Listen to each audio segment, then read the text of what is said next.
Which one is Testing, testing.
Good evening, everybody. We're going to go ahead and get started. My name is Bill Turner, and welcome to the July 9th BARS meeting. I'm sitting in for our normal chairwoman, Ms. Lambrook. She couldn't be here tonight. So if you can kind of bear with me a little bit. My fellow board members to my left, we have Daryl Cobb and Kaylin McNabb. Kaylin's new. This is his first night, so please take it easy on him. From the city staff, we have Frankie Pinto over here, and we have Dan McKnight, preservation permit tech, correct? Yeah, and Just do it. okay. The order of tonight's meeting will be as follows. The staff will provide an introduction and overview of each application for the board and the public's benefit. Then following that will be a presentation by the applicant. The applicant and his or her team will be allotted 10 minutes in which to present the project. By ordinance, the board may ask questions at any time during the meeting, but we usually do it at the tail end of the presentation. Let's see, the following, this will then be followed up with public comment period. We get the written comments ahead of time. So anything that was submitted in a timely manner, we've already seen the letters and all, we've read them. If you're speaking as a member of the public, please do so at the podium. And please state your first name, your last name for the record. And if you're a neighbor, give us your address as well. Public comments would then be next. Once we've heard from, then public comments will then be followed by staff introduction, right? Comments and recommendations, that's right. And then once we've heard from staff and the public, the applicant will have a 5-minute rebuttal period. After hearing any response from the applicant, we'll then go to the board discussion. Now, once we're in board discussion, that concludes any public participation. And then all of our decisions, results will be posted online. Let's see, we've had nothing deferred, correct? One item deferred after Christina wrote that 6 Limehouse. 6 Limehouse is deferred. Okay. Down. All right. And as a reminder, we are an architectural review board. We're not a zoning board. We don't look at lot size, density, number of dwelling units, land use, drainage, livability issues. So please keep your comments to architectural comments only. So I guess we can go ahead and get started now. We'll get started with agenda item A1, reviewing of the minutes from the June 25th, 2024. No, not 2024. I don't know, 2026 meeting. And those, I'll make a motion for the approval based upon the revisions that were circulated. I don't know if y'all saw them or not, that were circulated to the board by Lindsay earlier today. So I will make a motion for approval. Do I have a second? Second. Daryl seconds it, and all in favor say aye. Aye. Okay, unanimously approved. Okay, our first project item on the agenda is item B2, 10 Clemson Street. And Frankie, if you'll start us out with your introduction. Sir, 10 Clemson is in Wagner Terrace, Council District 6. It is a category 4 in the architecture inventory, circa 1935 in the historic materials demolition district. They are requesting approval for partial demolition of exterior elements visible from the public right of way. I'm going to have you click one more slide for me. Through all the way. This is the property's location on Clemson, and then I'm going to turn it over to the applicant.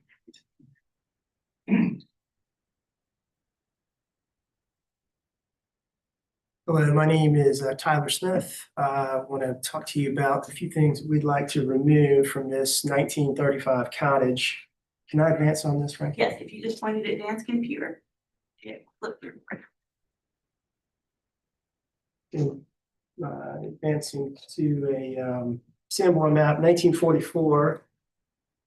You can see here that the existing screened porch, which is to the west, to the east, is not existing in original fashion. It's fairly modern porch. It has modern framing. Back a little bit. What we'd like to remove is 4 vinyl windows.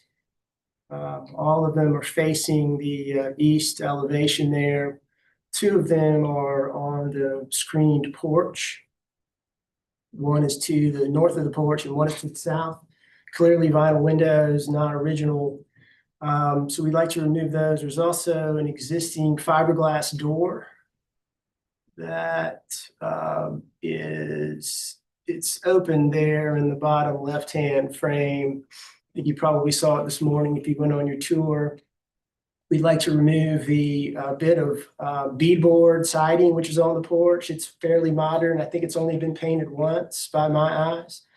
And then a little bit of the asbestos siding, which is to the north and the south of the porch. The rest of the asbestos siding we're going to maintain on the house, clearly not original to a 1935 residence. And I guess the most historic thing we'd like to remove is this area of framing, which is here on the first lower left-hand image. There's an expansion of the kitchen is what we're planning to do here. It's a very modest house, modest kitchen. We like to expand it a little bit, have a little mudroom coming in off the north and a little extra room for some storage and perhaps a bathroom down the line. I know you're not supposed to look at that part, but that's what we're planning to do there. Happy to answer any questions. Questions? No. All right. Do we have anybody speaking from the public? No, nobody? Okay. Frankie, you want to give us your staff comments, recommendations? Staff just had some observations on their requesting demolition of siding, fenestration, and portions of roof. Demolition area is highly visible due to the structure's location at a corner, but the area of the request is at the rear, pulled in from the corners and down from the ridge per our standard staff comments. So our staff recommendation is approval of demolition. Tyler, got anything any type of rebuttal? I don't. Okay. All right. We'll now go into board discussion and a vote. I didn't have any comments, so I don't have any issues either. I'm fine with it. I'll make a motion to All right. approve as submitted with preliminary and final by staff. Okay. I'll second that. Good. All right. See, Daryl? You in favor? Yay. Yay. Chairman votes yay also, so the majority application passes unanimously. All right. Thanks very much. Okay. Okay, we'll go to our next one, which is 29 Pendleton Street. Right. 9 Fulton Street. Second. Is in Wagner Terrace, District 6. It is a category 4 in the architecture inventory, circa 1941 in the historic materials demolition district. They are requesting an opt-in review for demolition of exterior elements visible from public right-of-way and a conceptual approval for proposed additions.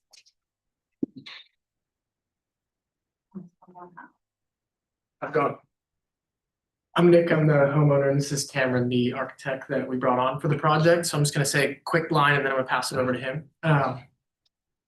See here. I just want to address a couple things with the staff comments, because I know those will come up. A few of those items will be addressed by Cameron. I think there was a miscommunication on 4 or 5 of their bullet points based on the details of the drawings. So he's gonna run through that really quickly. There was also a public comment by our neighbor there on the left, just to address as well that our proposed addition was going to be too close to that property, and they requested, that be looked into, but it's actually going to be no closer to the property line than their current house, which is within the setbacks of 9 feet. And then the last comment would just be based on the previous approval that just went through for our friends and neighbors at Clemson. We're doing the same thing as them, staying below the roof line, not adjusting any of that. So just based on those comments, it sounded like that was within the purview of what you guys look at is making sure that we don't go above the current roof line, which is what our plan is to maintain all that. So Cameron can run through it in more detail, but that's just the quick rundown of the few things that we saw. Thanks. Thank you all. So as Nick said, we're seeing here that the property is, set back from the street a little further than either of the adjacent properties. It's also set pretty far off the side setbacks as compared to the neighbor to the left and to the right, where the buildings are kind of right up against the setbacks. So I think one of the kind of main goals for the client with this, to buy this property, they just knew that there would be, future potential to add within the setbacks without requiring a variance, and just given the size and scale of this lot relative to many of them in Wagner Terrace.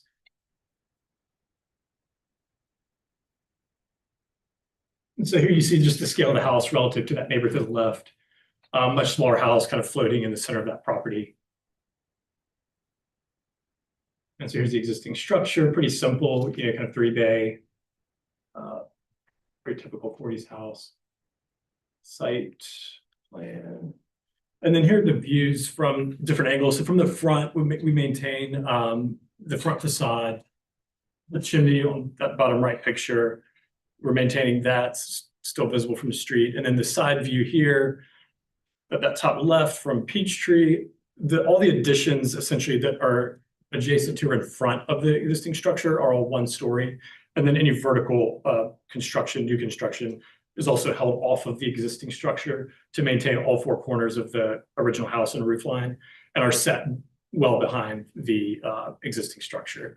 And so really these views, especially the ones from the side and the rear, won't be dramatically impacted.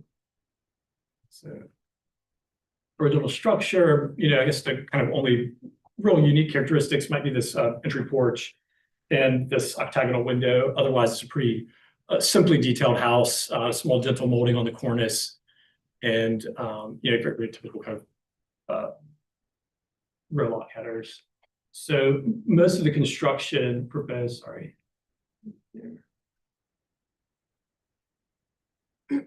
existing footprint. So pretty small footprint. So the additions are off the sides. We've held those additions off the side back 12 inches to maintain that front corner so that the original house still reads, and then they don't go above essentially the floor level of the first floor, so that all of that perimeter that's really visible from a distance is maintained. And then a 1-story rear addition as well. And then here's a side where there's a kind of entry courtyard that's proposed where this darker blue box is. So removing that original window, and then a 1-story addition kind of covering up a portion of that right side of the house. And so here's a 3D rendering of the property. These side wings come forward just a little bit. And essentially the intent here is to kind of maintain symmetry. The house has, strong symmetry. So these 2 bump outs have kind of a swoop that I think actually brings your eye back to the original structure and maintains it as the primary. And I think what's maybe a little deceiving with this rendering is that 2-story addition on the back is set back about 15 feet from the front of the property. It's also held away from the property again to maintain the roof line. The ridge line of that addition is lower than the existing structure, so that it's subordinate to the existing structure. And then here, this is kind of think of it like an H plan. We've basically used this extra wide lot and the fact that the house is set back so far to try to put that additional square footage kind of towards the front and towards the back, but also be able to maintain lawn and privacy from neighbors.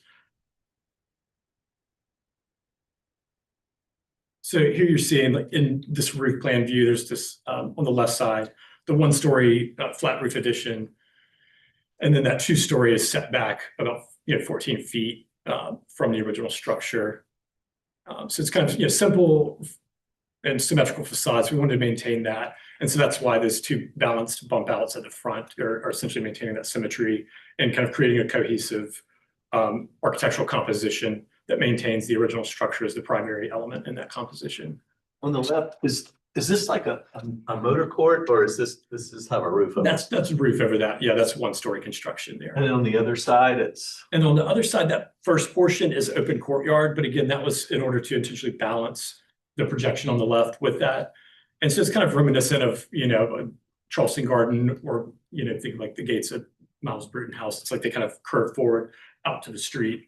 And so I mean, that was, kind of loosely referenced with this. So yes, you have a second kind of casual entry through that side courtyard and a little, actually, I guess we took the window out of that, but so front elevation, rear elevation. And another thing to point out is anything from the front and sides, we wanted to maintain the window pane proportions of the original structure. So again, to be consistent and respectful of the original architecture. And then at this kind of interior kind of rear terrace, which kind of feels like a courtyard, we've got like just the larger glass, but none of that would be visible from the street or from the neighbors.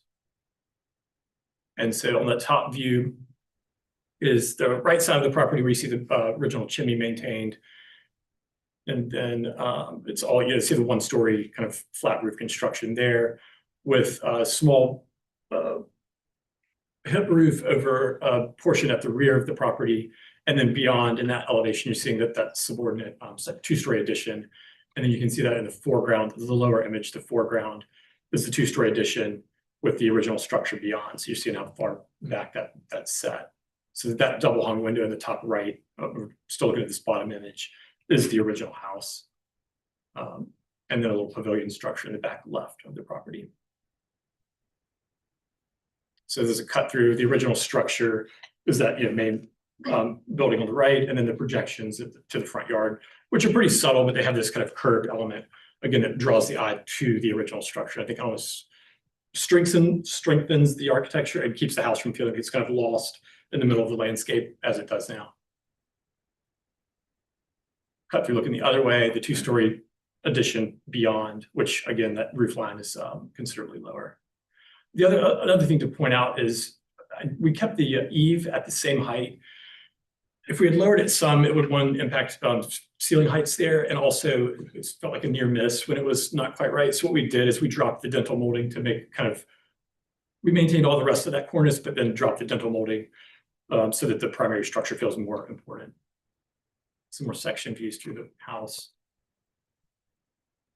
And to the middle right image is the two-story addition. So we kept the ceiling heights as low as we could there, again, to try to minimize the massing of that addition. So here's a full site plan, roof plan, and you see the original roof line is maintained, all four corners of the house, the chimney, and then that two-story addition's kind of to the top left of the main structure, and then this pavilion in the back, the hip roof over that one section of the addition in the back. And so we're fully within the setbacks, lot coverage, and everything. So just felt like we're respecting that in the neighborhood. And again, a lot of these lots are narrow, and many of the neighbors are built up to their setbacks. So these houses are typically 18 feet apart, and so we're not asking for anything any different than that. Same with the neighbor to the right.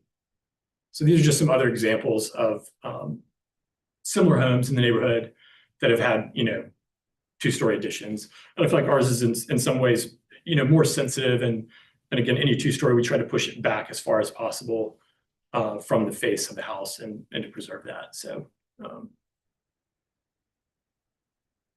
again, like a symmetrical facade was important to us because we didn't want the house to feel lopsided. And then some kind of similar, but these are West Ashley homes, the Crescent, similar vintage and similar architecturally. So I appreciate any comments. Your ceiling heights in the existing house versus the two-story addition. Are they? The existing two-story, I think they're about 8'3". They're a little taller because the floor system is, understandably, it's probably 2x10s. We have a taller floor system. So by maintaining the eave line, we actually have a slightly shorter ceiling height. And the Really two-story, it's about 8 feet. It's like just under 8. That's pretty. Yeah. And it actually may even be less than that because I think we prioritized ceiling height on the first floor. So I think, anyway, it's low. Any other questions? Okay. All right. Do we have anybody from the public that would like to speak?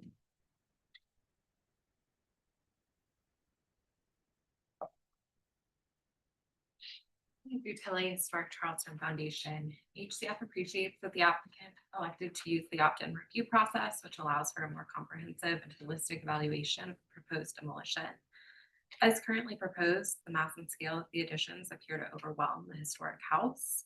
HCF recommends that the applicant concentrate any new additions toward the rear of the building to reduce their visibility from the street and maintain the historic structure as the primary structure, with any addition remaining clearly subordinate. HCF respectfully request denial of this application. Thank you.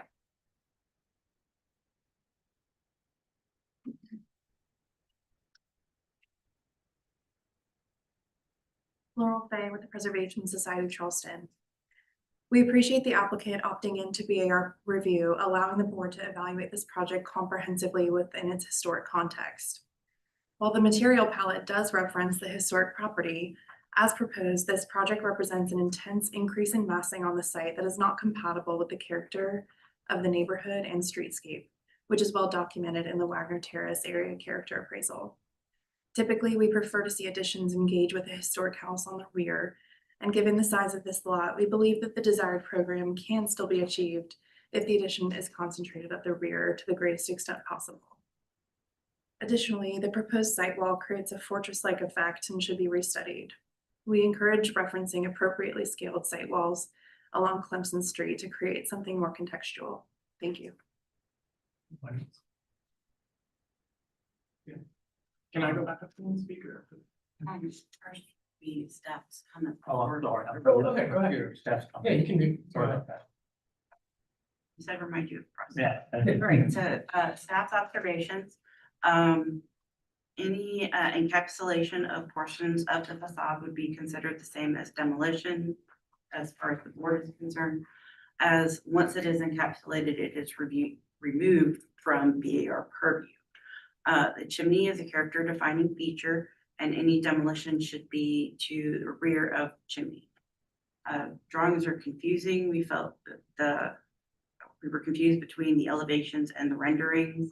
And it looked like there might have been a layer missing from some of the plans. The proposal overwhelms the historic core of the house and is inappropriately scaled for the context. Any addition should be lower than the eve of the historic house. And the proposal is too heavy-handed with additions, which creates a fortress-like appearance. So staff conditioned for approval. Staff also encouraged a more sensitive approach, which would be better suited to the context. And we recommend reducing the amount of added mass. As this is in opt-in purview, and we have to make a entire motion, whether it is approval of all or denial of all, staff had to recommend a denial as submitted. Sorry. Thanks. So just a couple things. So those were the 4 notes on staff's comment. There's no demo of the facade anywhere. So that first comment is not relevant to our plans, at least. And I know those are confusing. I'm not an architect, so it is a little confusing to look at those. The roof line is lower than the current roof line. The chimney is maintaining pretty much intact. I guess I understand that we're covering the bottom portion of it, but in that house that was presented in here, let's see. So this house was built prior to our house, and their chimney on the left is also original and was completely covered by 2-story massing that just, in my opinion, does not, comparing what we're doing to what this house was able to accomplish, ours seems less than this, right? This was altered on the front, the side, the chimney was covered. It's a corner lot, so you can see this from all 4 corners. There's a variance.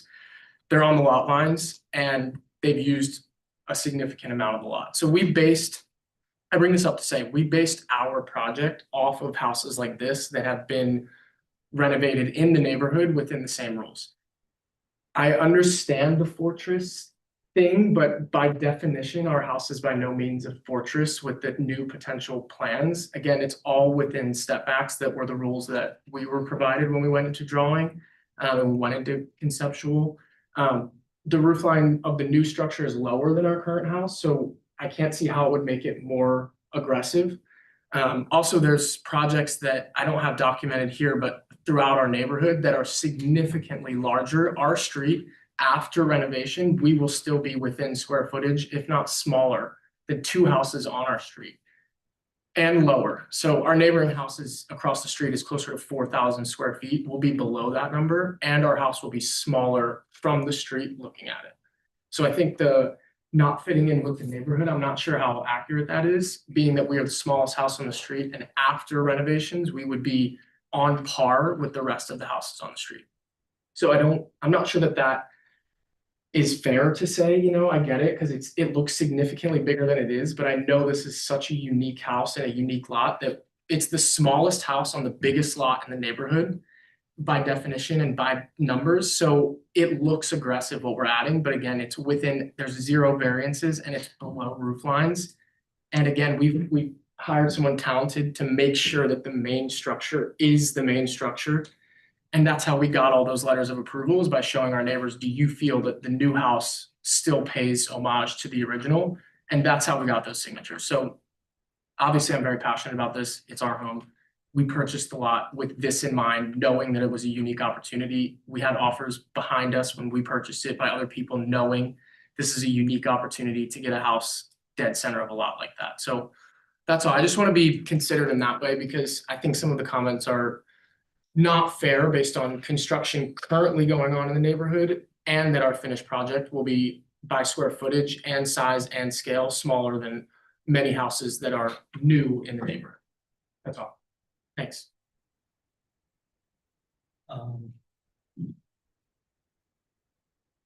That concludes the public portion of the meeting, and we will, let's see. We'll now go into board discussion. Yeah. Carol, you want to start out? You want me to start out?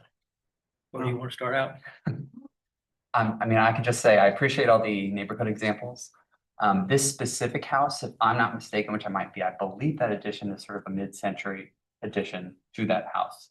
And I think, you know, the comments from the public and staff seem to all say that the additions overwhelm the main structure, and I tend to agree with that. It's a beautiful house, and I can certainly understand the need to add on to it. And I do like the design. I think it just overwhelms. To say it again, that sort of simple 1941 structure. And I think as a pedestrian on the street, it might create sort of an overwhelming sense when you walk by it on the sidewalk compared to some of these other houses on that street. I think I think there's some good things that are going on here. The use of the trick of using the flat roof, single story, helps with the massing, and then the trick of taking the 2-story mass and locating it towards the rear, sort of somewhat semi-detached from the main house, I think is a good direction.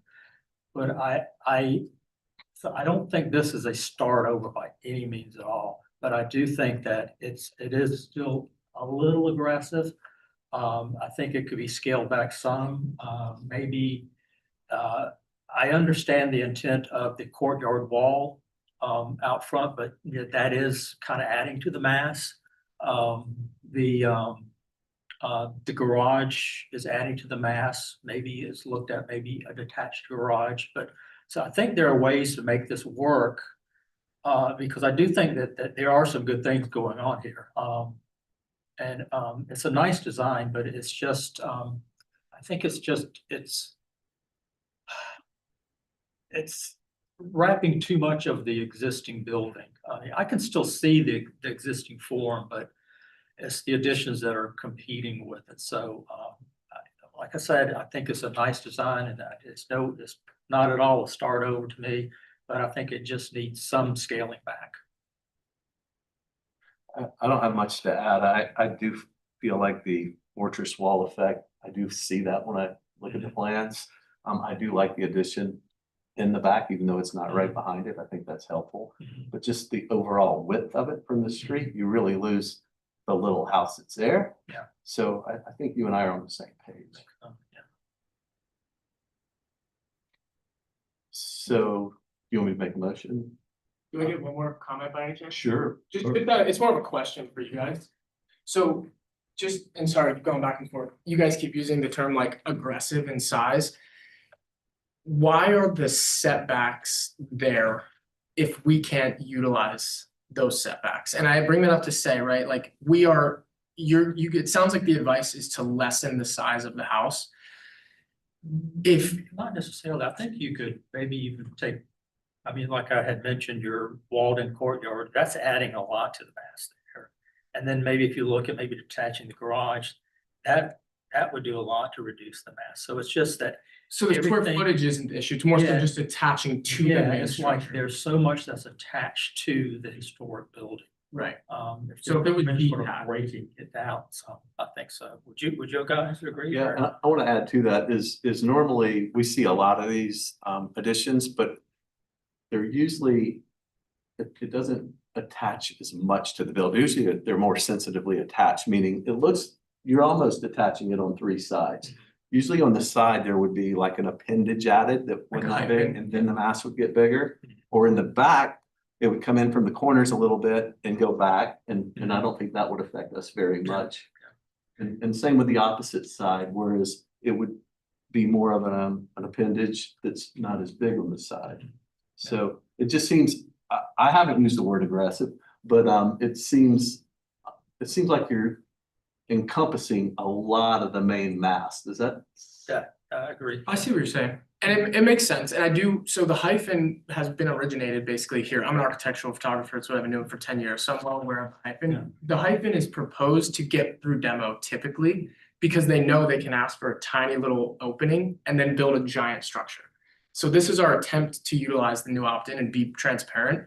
If we were to utilize a hyphen, we lose a lot of the square footage that we're trying to add, which the square footage we're trying to add is simply just living space. This is a 2-bedroom, 1-bathroom house. So it's very small.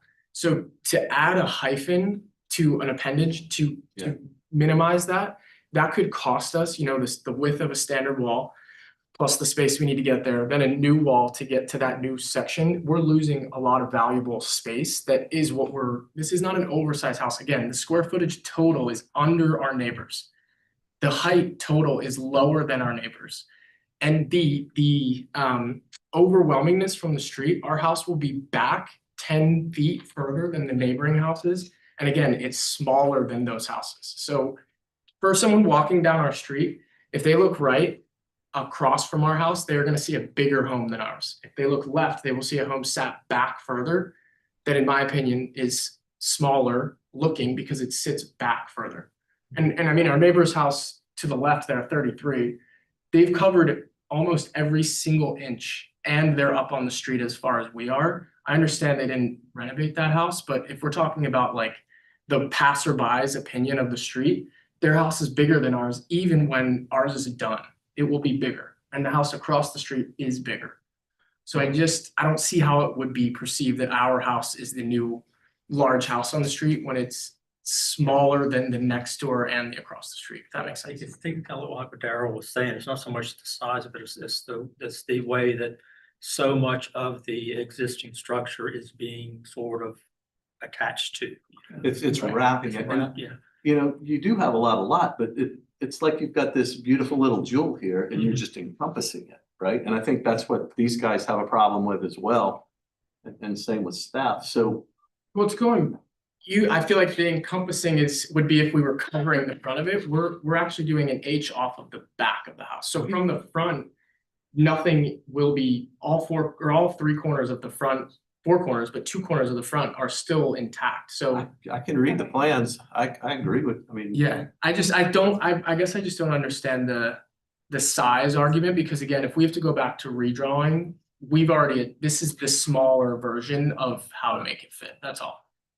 And I know you probably don't want to use up more space in the back, but you do have more, you do have more room in the backyard. But I understand your desire to not use it and keep it for. Well, we're at the setbacks in the backyard, so we don't have more space back there. We could go directly off the back like you guys advised, but again, for this lot, and if you ask any architect, no one would not go off the sides here when you have 15 feet on one side and, you know, whatever it is, 8 to 10 on the other. Everyone would go out to the side because using the back would give us 2 side yards, which we talked about last time when we came for the demo. So I agree with you, there's space in the back, but practically it just doesn't, that wouldn't make much sense. One of the hardest things about being on the board is when somebody comes and says, well, they did that across the street, because if we start or down the block, that's every review board, Kiowa, Seabrook, City of Charleston. We're just evaluating this based on, the information provided and how we've been asked to do it, so. And the BAR was so late in getting up into that area, then that there's a lot of that stuff that you see up there that. Yeah, it was done we wouldn't have before. earlier. We wouldn't have necessarily approved. I get that. I understand. Obviously, I'm just passionate about it. I'm just curious too, because for us, there's a lot of gray area on if we get denied or approved, whatever it is, we don't know what we're supposed to do next. And these meetings are 2 months spaced out every time after approval. And obviously this. Well, like I said, in my opinion, I don't know about you guys, in my opinion, it's not a complete do-over. I mean, I think you're employing some good tricks, Do you guys provide like what we should do then, or do we just guess and hope? I would think he already has, when he said the garage could be detached, less of a connection to the house. I think we have given some Yeah. direction. Yeah, the courtyard, that's reading as a big chunk of the mass, that enclosed high wall courtyard. I mean, the walls are as tall as the building. They're not though. They're half of the height. Yeah. No, it's Single tall story. as a single floor. Sure. I mean, we're not talking like Sure. an 8 foot, I mean, like 6 foot. Got it. Courtyard. All right. That's all I say. This is recorded, so you can obviously listen to it again. Yeah, but like I said, it's not a do-over. I think you're doing some really good things and you're going down the right track. It's just, I think, less of the building needs to be so continuously touched all the way around. I would say that's true. Okay. And nobody gets through the first pass, so.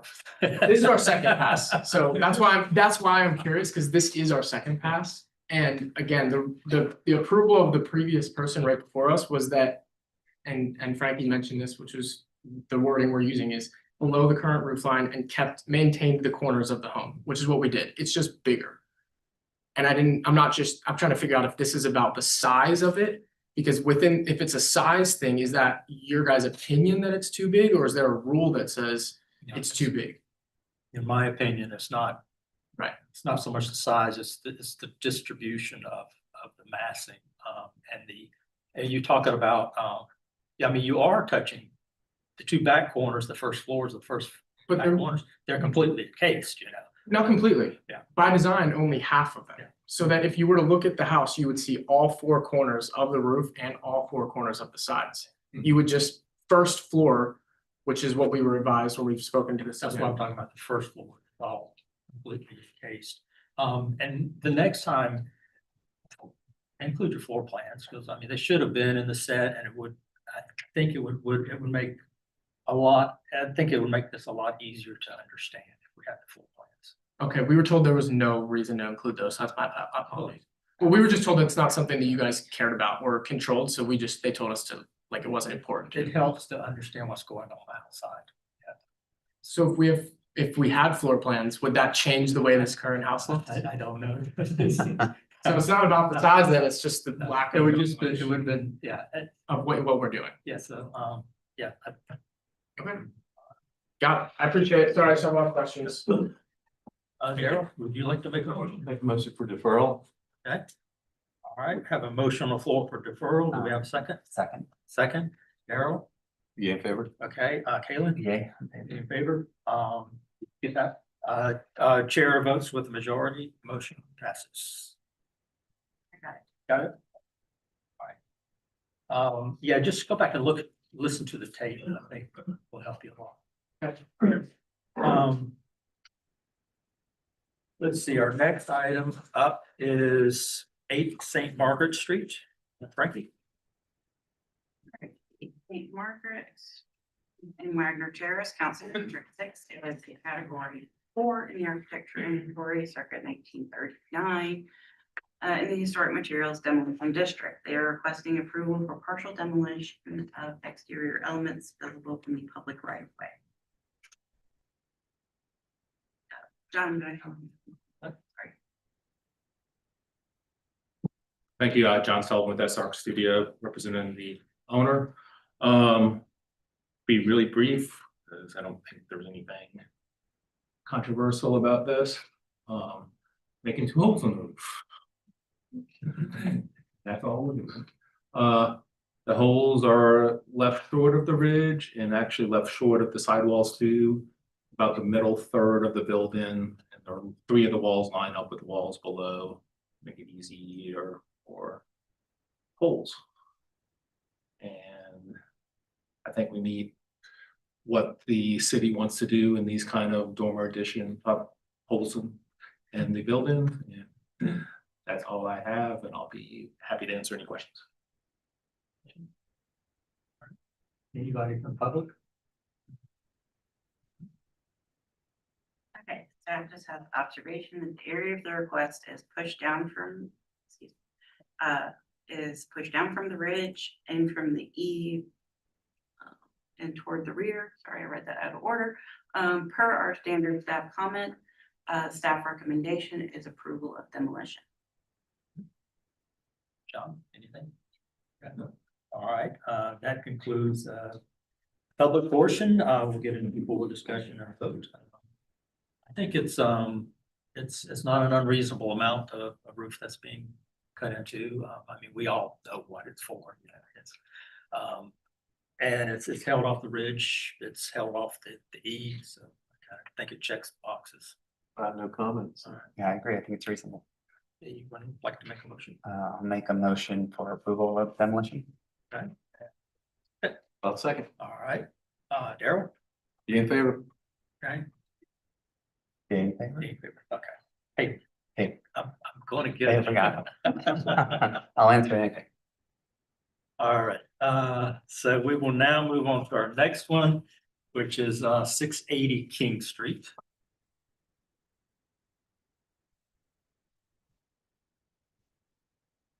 That time. 680 King Street is in West Side, Council District 4. It is a category 4 in the architecture inventory, circa 1890 in the historic corridor.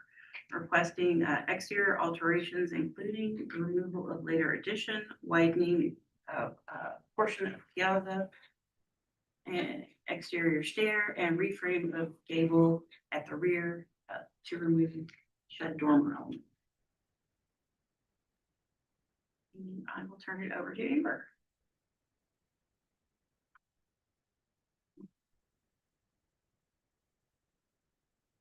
Right there, I'm Amber Ahmet, and I am representing the new owner at 680 King Street. At our first site visit, the owner expressed that he would like to return this house back to the original Charleston single, and I perked up immediately because this would be wildly popular in this room. So the first order of magnitude was to engage with Christina Butler to provide us with a report documenting the original footprint and the ages of the various additions.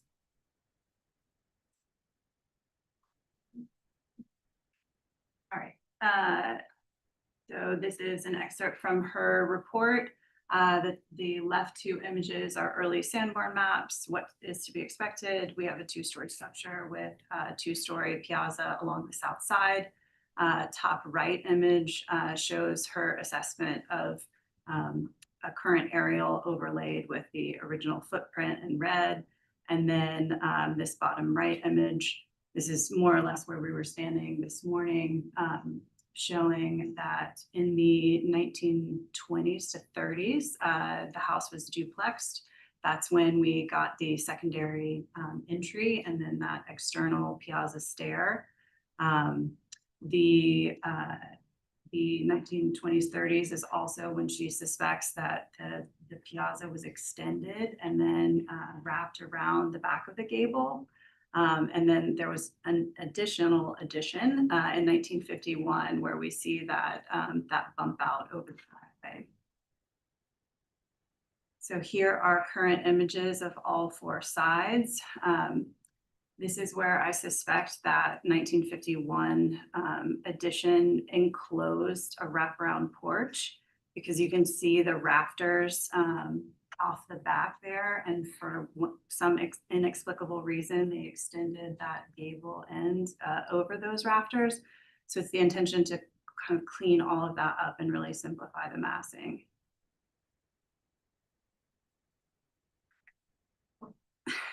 Sorry. So on the site plan, you can kind of see the broad strokes here. We intend to reduce the double entry to a single, and then that piazza stair goes away, so we can pull the piazza back to the original column grid. That second floor addition would go away over the driveway, and then the rear stair is entering and exiting into the adjacent neighbor's driveway, which poses a bit of a safety risk. So we would like to flip that. Here's the new site plan. We would like to introduce some pervious pavers with a nice brick border, which would then tie into the new entry steps. They're currently masonry, so we'd like to update those with some brick treads. First floor existing and proposed. You can see the limits of the work there, really focused on just that entry component, and then the rear stair. Second floor as well, just really removing that bump out along the back. And then the roof lines, you can see our effort to streamline that massing. Here at the entry, what we're proposing that new singular door to look like. On site today, I pointed out that there's a really interesting metal rail with newel posts and urn dated from the 30s. We'd like to remove that and then carefully return it. Same with a right-hand corbel. It would just adjust with the new piazza width. Additionally, there is the introduction of this new door with transom at the back end of that piazza. And that was an effort to, be a little more uniform with the entry doors along the piazza as it's shown in this elevation.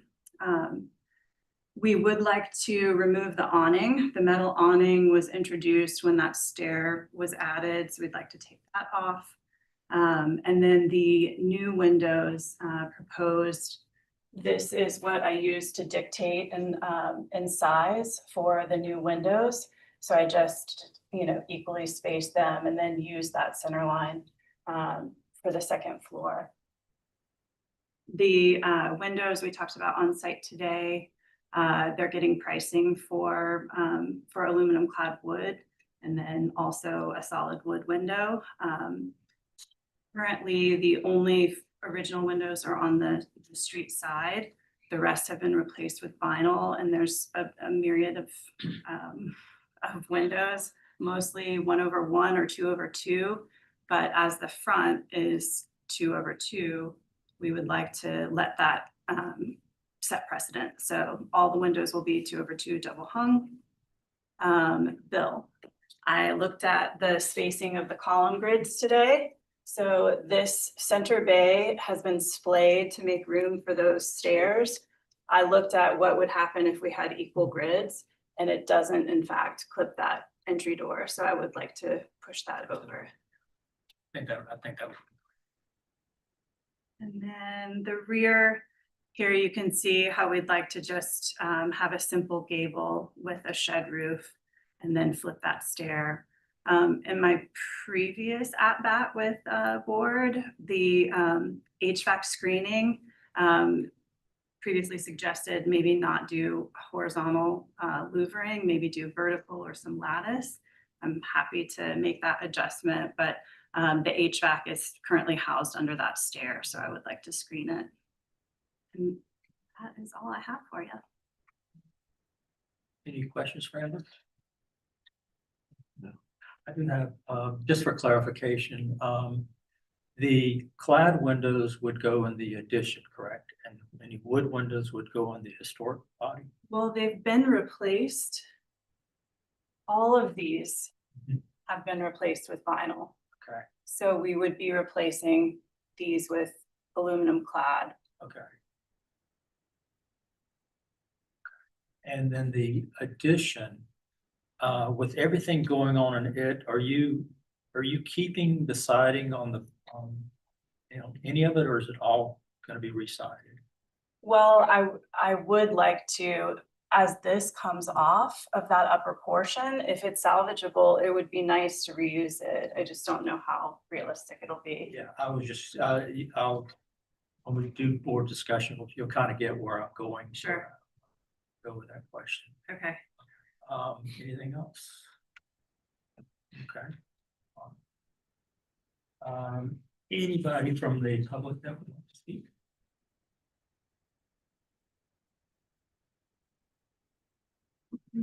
Laurel Fay with the Preservation Society of Charleston. The PSD appreciates the applicant reaching out to us and for their time on site this morning.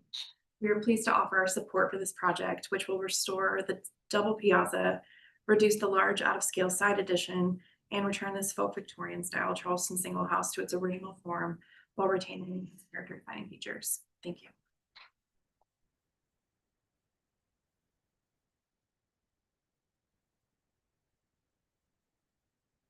Lilies for Charleston Foundation. Each staff appreciates the applicant meeting with us prior to this meeting. We are excited to see this project move forward and return to its original configuration as a Charleston single.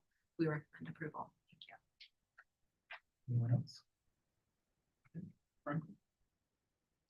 Staff had a couple of observations. One, we appreciate the removal of the bump out and piazza stairs. We had a question for the applicant about the placement of the windows as they seemed off center on the existing addition. And we had also wanted clarification of the scope of work for existing windows. Staff condition for approval, we were suggesting restudy of the window placement on addition as it seemed they were off center. But staff recommendation is a conceptual approval with staff condition and preliminary final review by staff. Anything you want to add? Okay, all right, we'll now get into board discussion and a vote. So with staff, it was on the southeast elevation where they're skewed over. That's what y'all had what you were commenting on.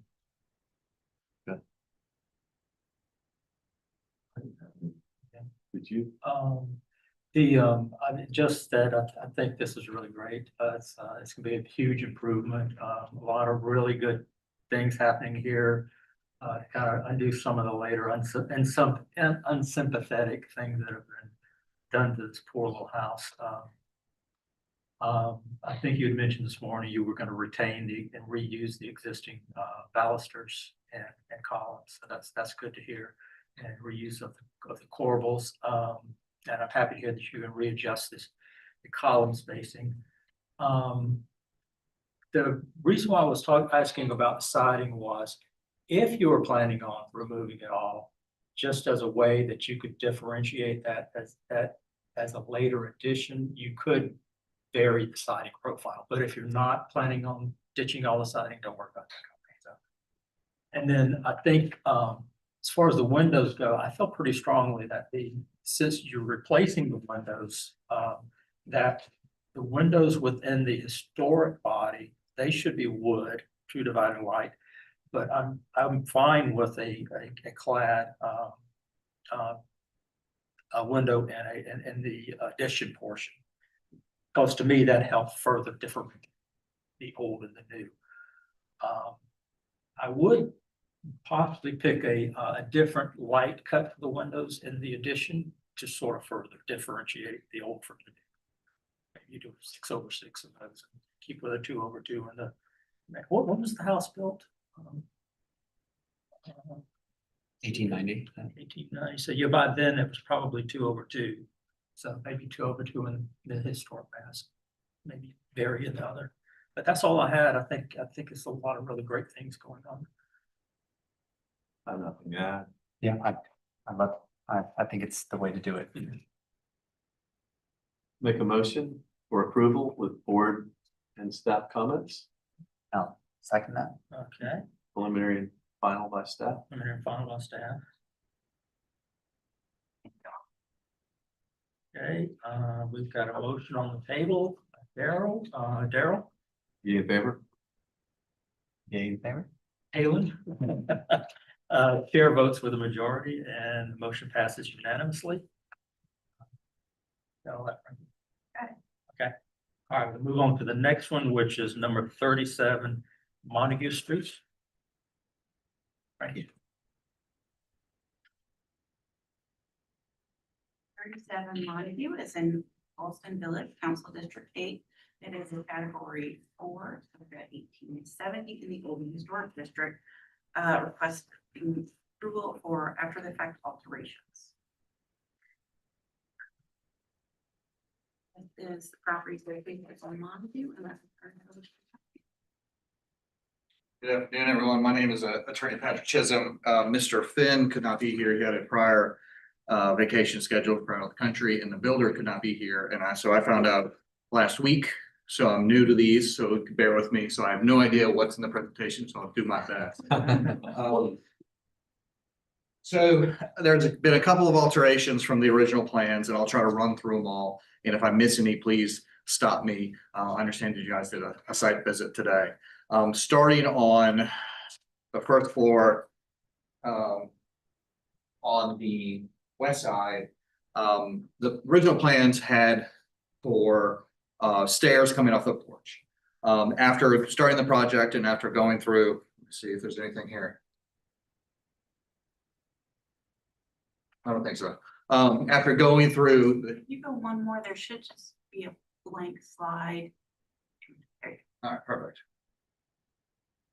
So, this is a triplex that they turned back into a single family home. What they did is they restored the porches back to their original character. In the plan, they did have stairs coming off about right here. After going through and starting construction and whatnot, they realized that it was more of a safety issue because of the traffic on that street. So they decided to keep the porch in the original condition, the original historic condition. Also, the fence in the back matches the fence in the front. That was, I believe, an alteration of the plans.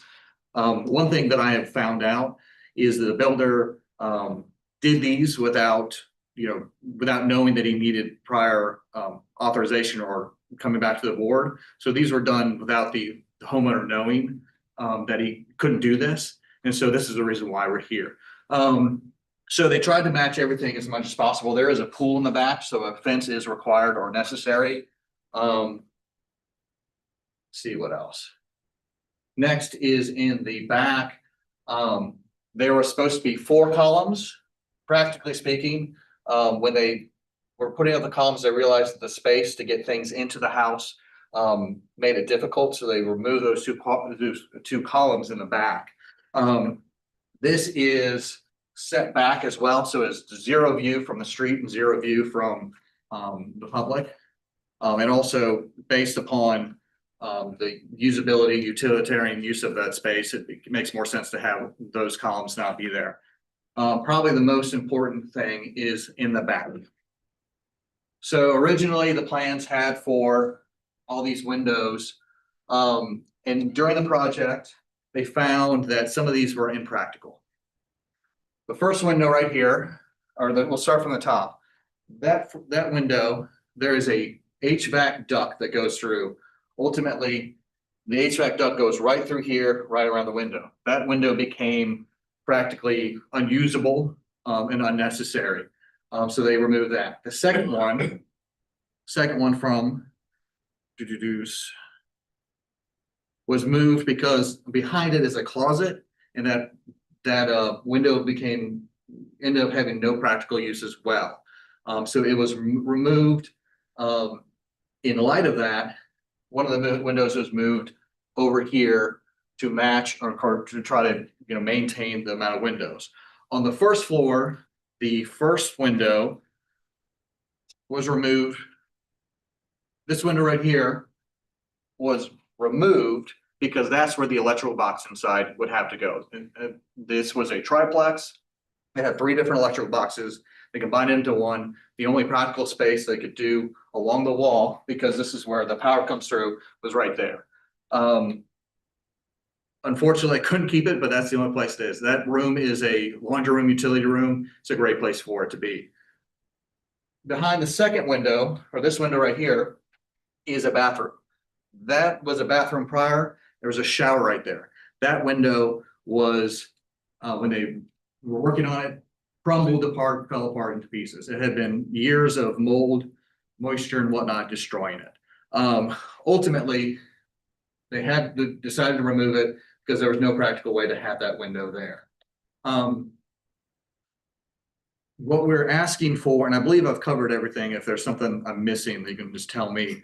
But what they're asking for is approval of these after altercation, authorizations, and also but with a caveat, we do have an additional solution that can also restore the character of this, where, and I'm not really quite sure why they didn't submit it beforehand, but what they're willing to do is for these 3 locations, putting what is called, or putting like a faux, putting framing of a window and having shutters and having them close. So it gives the appearance of a window that's there, but it's not practically there. Unfortunately, I don't know any contractor that would drill any holes into this section of the building for the electrical. I'm sure there's someone out there, but I don't think that'd be a good idea because this house would burn in several years. They tried to do as much as they could to keep the historical nature of this house intact, try to keep it as, historically accurate and whatnot. I believe they've done a really good job. I also believe that the compromise that they were willing to do on this is something that will keep it within the purview. Let me see if there's any photos of it. Nope, sorry. So ultimately, one, I'm sorry that you're talking to me instead of the homeowner, and also the builder. But I believe that the alterations that they've done, the builder has done without approval are reasonable. I believe that they're practical for the on the ground situation that they were doing. If you remember this house before it became a single family home, it was a mess. They showed me photos of this house and it's, I'm surprised it hadn't burned down beforehand. And ultimately what they've done is try to restore the character, especially of this street and whatnot. So I would just request either altercation of the approval of the after approval alterations or potentially the compromise that they're willing to do. Okay, thank you. All right. Anyone from the public?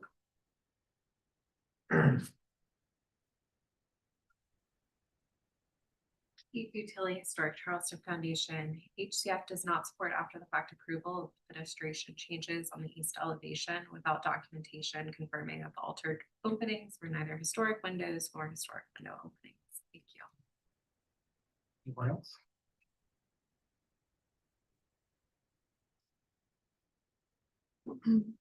Laurel Fay with the Preservation Society of Charleston. The PSC was largely supportive of this project and is disappointed that what was constructed deviates from what was approved and permitted, resulting in the unfortunate loss of 4 windows on the east elevation. If that change had been proposed to the board, this would likely not have been approved. We ask that the applicant restore the previously existing windows on the east elevation using any salvageable historic material that might have been retained. Thank you. Anyone else? Okay.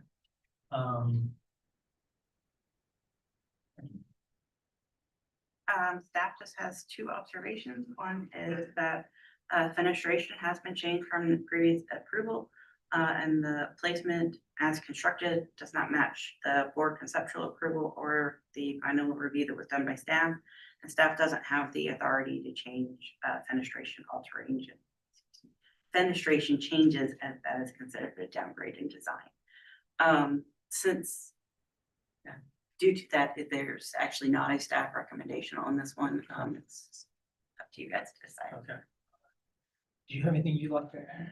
Yes, so one of the one of the windows that was taken and moved upstairs, that was the only window that was actually salvageable of these windows. Unfortunately, due to the condition of, you know, of the type of nature of the house it was, and also because of the wear and tear where the locations were, only one of them was able to be preserved.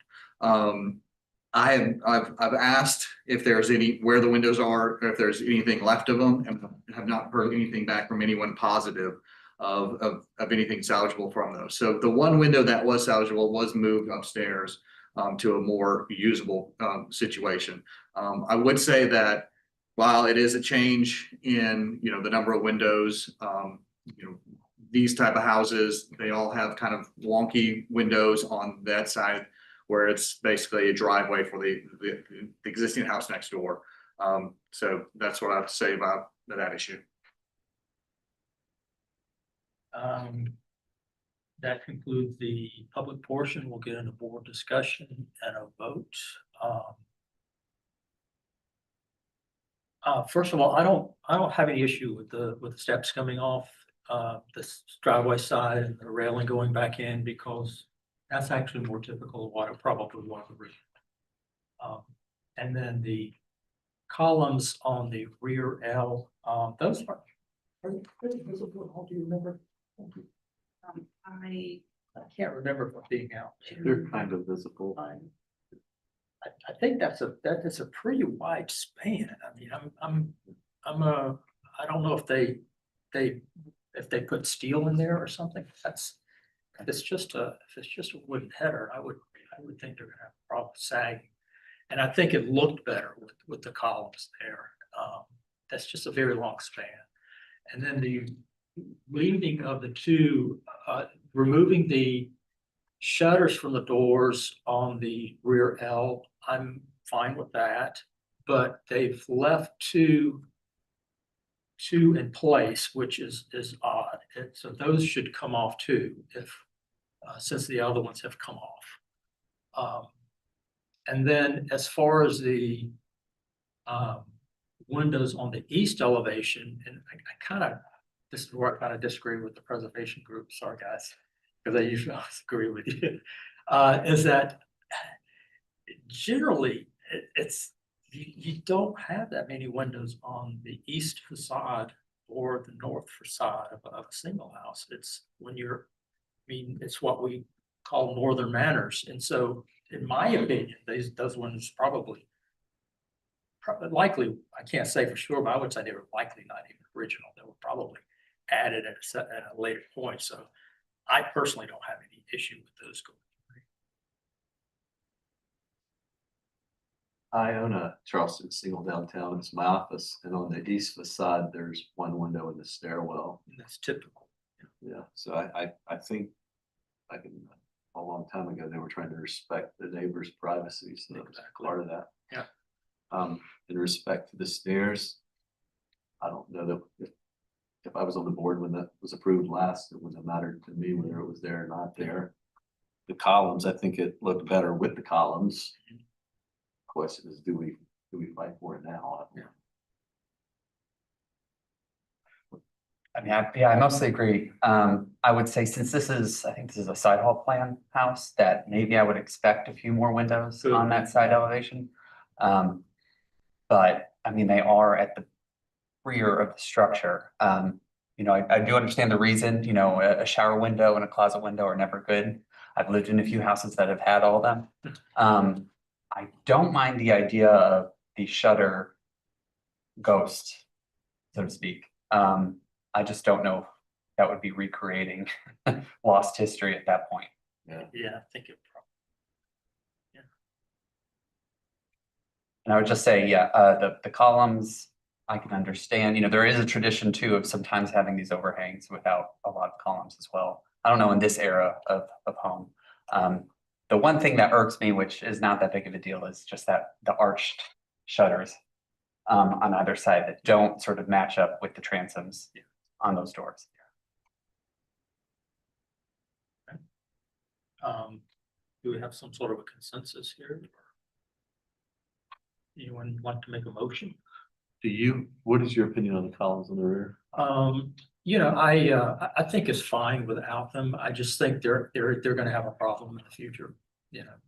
Yeah, Unless they put a steel flitch plate in there. yeah, I mean, I'm surprised that the contractor said that that would be okay unless they put a piece of steel up there.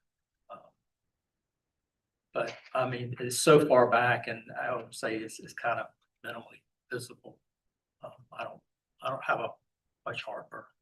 I do think it looked better with I think it's also fine with the two. And how about the shutters? You don't really care. I mean, I think that, yeah, the two kind of lone shutters that have been left on that rear L, I think those definitely need to go. It makes no sense just to have two lone shutters there. If you were to close it, it would only cover half the window. they'll go away eventually anyway, right? And whether we acquired her. Yeah, they're not original. They were just added to the. Yeah. For the new drawings. And I want to also say that I live around the corner from here and I've been watching this house and they have done a beautiful restoration. It's So beautiful. Yeah. They've done a really great job. So yeah, you can pass that along to them from a neighbor. Can we make a motion? Sure. For approval of the changes and the shutters to be removed at the rear?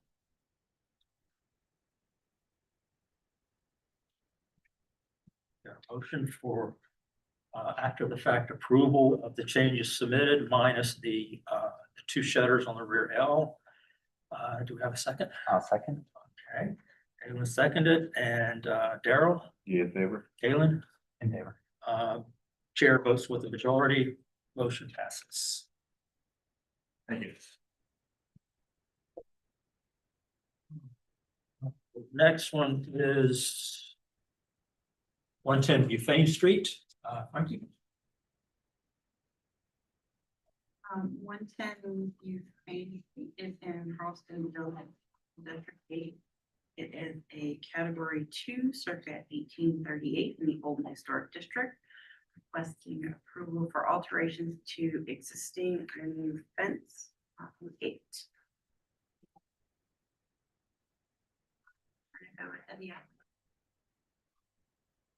Good evening, y'all. Candace Young with April's Landscapes. I'm representing the clients at 110 Euphane. Thank you for meeting outside this morning and our beautiful heat. We're reviewing just the fence work and the gate outside of 110 Euphane along Colonial Lake Street. Just kind of reviewing some of the historical documentation that I found. Sanborn maps didn't really indicate much about landscape, but looking at photos of neighboring properties helped us find some clues. The very first one that I could find was sometime between 1880 and 1895. We could see that 110 Euphane had some level of wooden post and picket with a like raised or like a taller bottom portion. It seems to me that it is, did I skip ahead? Did y'all need to say anything first? Okay, good. And then I can't tell if there was any kind of masonry wall there. It seems to be wooden based on this photo. As we progress to the 1935 photo, very blurry, but it very much seems like there might be some brick kind of along this curve, kind of facing from the upper neighbor. And then the most solid documentation I had was thanks to Christina Butler's like well-documented interior of the home. It was November 7th, 1980.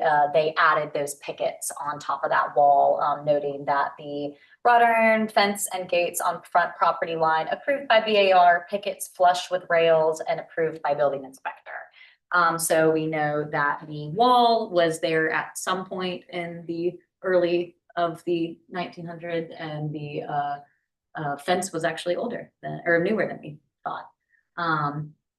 All that to say, currently the property was renovated in 2024 at some level, mostly regarding the back, including a, it's harder for me to see right there, but I think it's a 10-foot wide or 11-foot wide gate. Let me see. Yeah, so 10-foot wide drive entry with, nothing happening to the front facade of the fence. Kind of going, you can see, fence work. You can see the neighboring property that the homeowner is trying to match the knee wall height of. So they were trying to kind of match that. You can see the existing entry and just some of the site features that are there. Something that I pointed out to the client was I thought it was pretty architecturally significant, this like cool curve, and just the fact that the railing had no picket or like larger posts in between. It's just all that kind of singular rail pickets, which I think is interesting to keep as we progress towards what's being proposed. The idea here would be to remove the existing brick knee wall along the front, and with the goal being to expand the drive and to raise the height of the knee wall. So the only things that would be demoed would be just these portions of wall on the front and a little bit here to kind of tie in the new curve of the drive entry, which is now being proposed at 12 feet wide versus the 10-foot wide.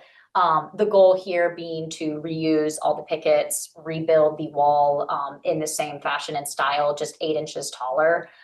So that would be on both sides. The fence line on this portion of the gate would probably be the only one that would be like kind of picked up and pushed over. So some of that would be modified and shortened. And then the second portion would just be, mounted on top of the new knee wall. The only other this is kind of just comparison, just to show that, just minor adjustments, widening here, adding maybe some more gravel around the brick apron. The only other addition would be changing the height of this gate that is currently there and just adding some additional pickets on the bottom, kind of in a similar fashion, so that the whole scale and height match, as well as the newer vehicular gate that was added, just kind of, adding it to that additional height, which most of the wall is around 9 inches currently. And the homeowner is trying to match the neighboring property at, I keep forgetting which one they are. I keep getting them flipped, but neighboring property, which was around 19 inches. And yeah, that is the goal. I would enter over here towards the, right side neighbor where it kind of goes back down again. We would just do like a kind of tapering detail with the fence. But yeah, just trying to keep the existing integrity. The goal here is, access into the drive. People's cars are just getting bigger and bigger.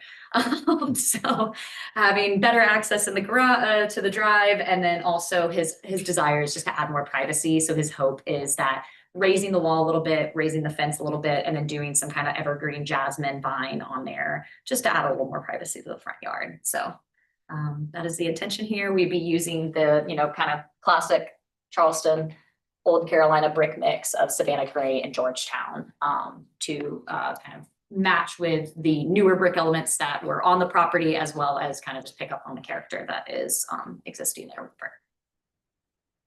The Savannah Gray and the old Georgetown, that's what was used on the new. Yes, sir.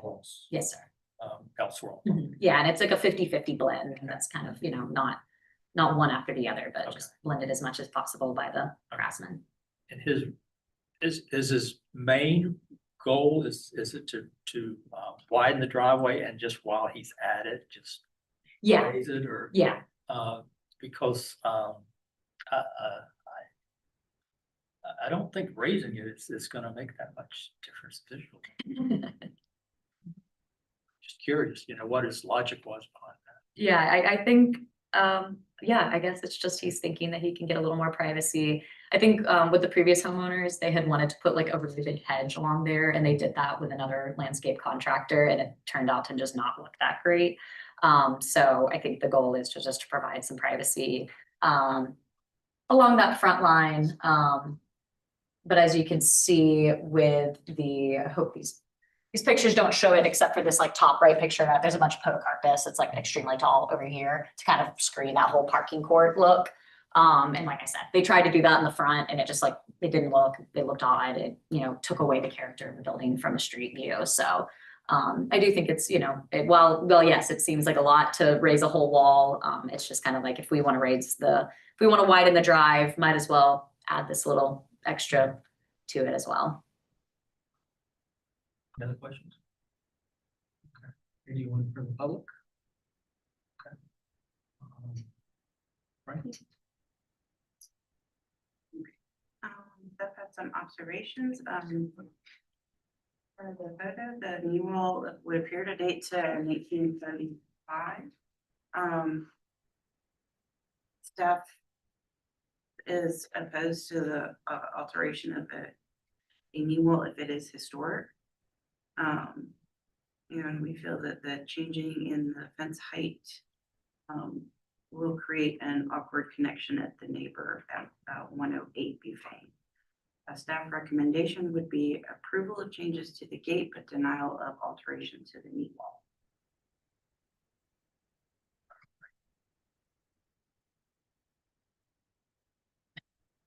All right, so we'll, do you have anything you want to add to? I guess just with approval of changes to the gate, we'd obviously have to widen that space, we would have to like take out and modify some of the existing fence line there. So is the thought here as, yes, you can widen it to 12 feet, you just have to rebuild it in kind and not add the additional knee wall height? That was what staff was getting at. Okay, cool, thank you so much. All right, we'll go into board discussion and vote. I actually have more of an issue with the widening of the driveway. And it's 10 feet now, and 10 feet's a pretty standard driveway width downtown. I was actually curious. I got out with my tape measure, walked up and down this Pitt Street, and most of them seem to be right at 10 feet. My driveway is 10 feet. Of course, I drive a small car. I just worry about the domino effect down the line if we keep allowing people to widen out the driveways.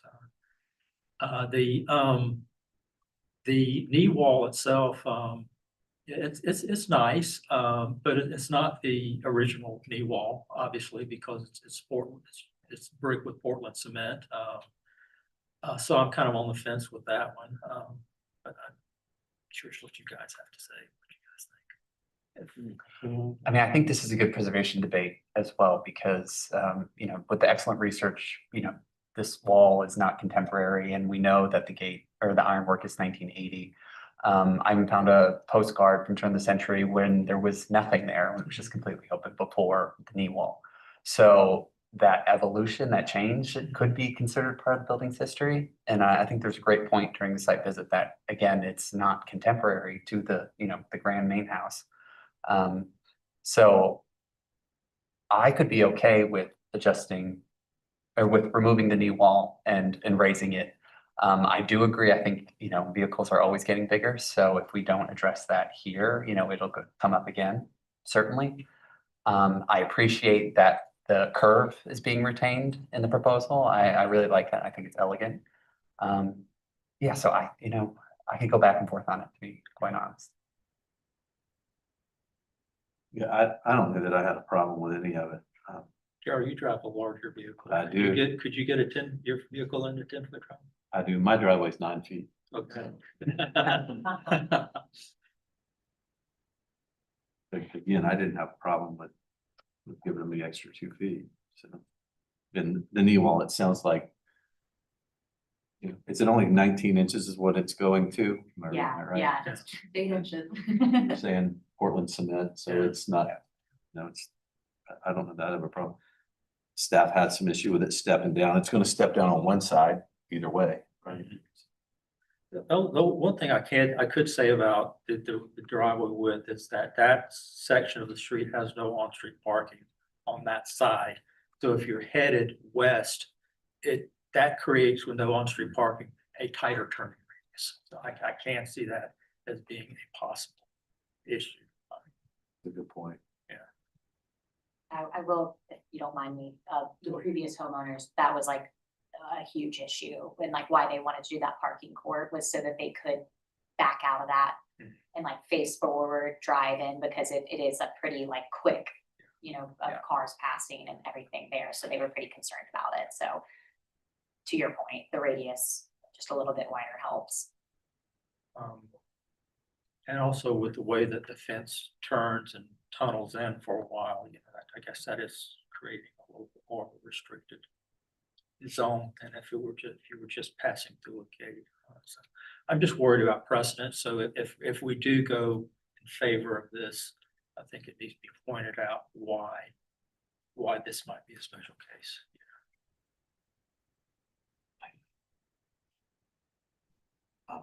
You want me to make a motion and include that? Whatever you got, whatever you think. Like I said, I'm kind of on the, I can see it both ways. I don't have a strong feel. I have a question before motion. Is there any way, if we decide that the knee wall goes away, that there's a request to reuse those bricks if possible? I don't know if you can, because that Portland is pretty hard, but they Yeah. do seem to be historic Charleston bricks from the site. Doubt you could reuse them with it being Portland. You probably could get the Portland off that soft brick. We could certainly ask them to try. I think that's fair. I'd be happy with that. Even just a comment if that goes, Yeah, and I mean, if we need to, this is the blend that was used previously. If we need to grab a few more samples and, see if we're matching that specific brick. I mean, the old Carolina brick is so beautiful and oversized and gives that vintage look. But if we need to maybe look at the color grouping again, maybe just blend it a bit better, I'm sure they would be open to that. I love the brick. That's the same way I'm using my driveway. Yeah, that's a nice. You brick. can throw a rock and find that. I've used it on projects. You want to make a motion or? You want me to, I'll make a motion, see if you go along with it. Make a motion for approval because the turning radius is tight going down that street. With the knee wall not to exceed 19 inches in height. And final preliminary approval by staff. So we've got a motion by Darrell on the floor for approval. With the condition, approval as submitted with the condition that the knee wall not exceed 19 inches in height. Would you like to add to, if possible, try and salvage the existing brick? Yeah, Okay, that's good verbiage. all right. If possible, salvage the existing brick from the knee wall and it'll just be in the minutes and the motion and the recording what the basis of this is, being the turning radius. I don't think it needs to go to motion. So got that, Frankie? Just go, but y'all go ahead. Okay, Darrell?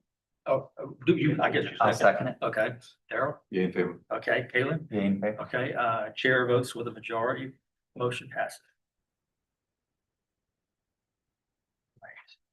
Next one is going to be number 10 Council Street. Ms. Frankie's ready.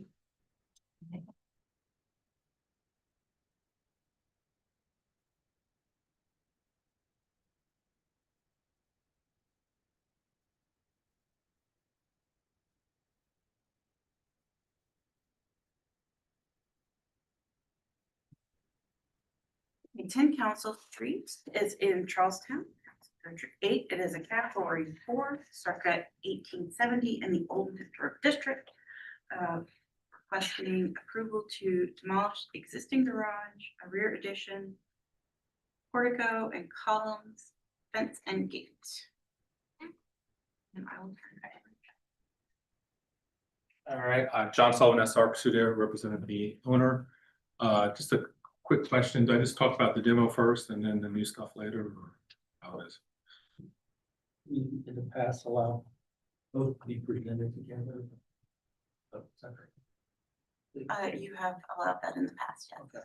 So if you are comfortable doing that on this item, Why then, don't you combine the presentations? We'll have to vote on the two. Yeah. all right, well, let me go ahead and read the next description as well. If that approved, we'll then be requesting approval for a new addition, piazza, and detached garage.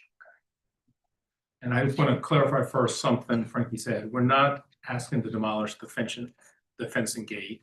The existing gate. It might have been a copy and paste issue on that, I'm not sure. I didn't. put So that one we're, together. the existing gate's been, talked about this morning, was fused together to one gate. It's fallen off. The plan is to separate that back to two gates. And then instead of mounting it to the two piers that have been collapsing because, well, the one pier is collapsing because the two, it was holding the weight of the two gates and swinging. Gonna mount it behind there on like new steel columns. So, and then add wrought iron to make it wider to fit that. The rest of the gate, that's not touching. Quickly go over demo because I don't think there's anything controversial in the demo. There's three main items. One, do the garage first. The garage was built, we believe, in the 60s. It doesn't show up. It wasn't there in 57. It shows up in 71. It's not a good garage. There's a nice 36-inch tree that somehow is fighting the same space as it, and we're trying to save. There's vinyl garage doors. There's this wood studs in the inside, and it's kind of in very bad condition. The second item, there's a one-story addition. There was a two-story addition added to this house probably about the same time in the 60s. It's a large addition, and there's a small one-story addition in the back that we're proposing to demolish. Minimally visible from the street. And again, there's not too much character in it. It's pretty well hidden. And then the final main item is the portico, which was originally a two-story piazza that at the same time, someone had a not very bright idea to tear that down and put two-story columns in there. And we would like to tear down those columns to rebuild a two-story piazza up front.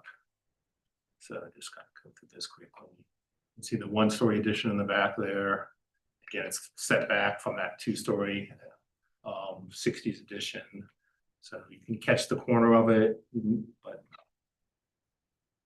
those big columns up front. Other than that, no changes to the house. The lovely garage, but zero architecture merit. You can see the inside of it. It's nothing to it. All right. You want to hold off on your comments till after? I'll read them all together. All right. I got them here. All right. Again,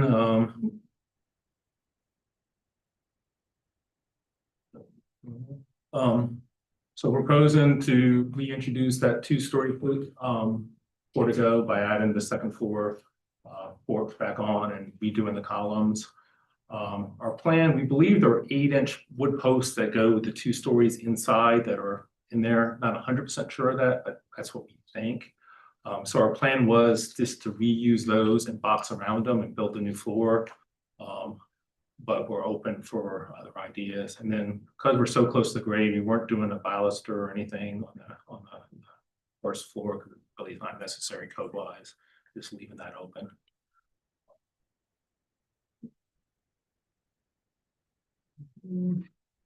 And then we're doing a new 2-story addition behind the house. I'm starting where that 1-story addition is. We're doing a hyphen, we're setting it in on both sides. Well, setting in from the addition on both sides, and you can't see the other one.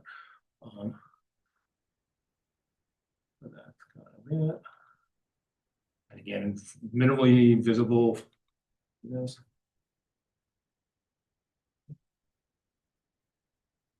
The addition to be minimal visible to the street because that 60s 2-story addition comes out so far.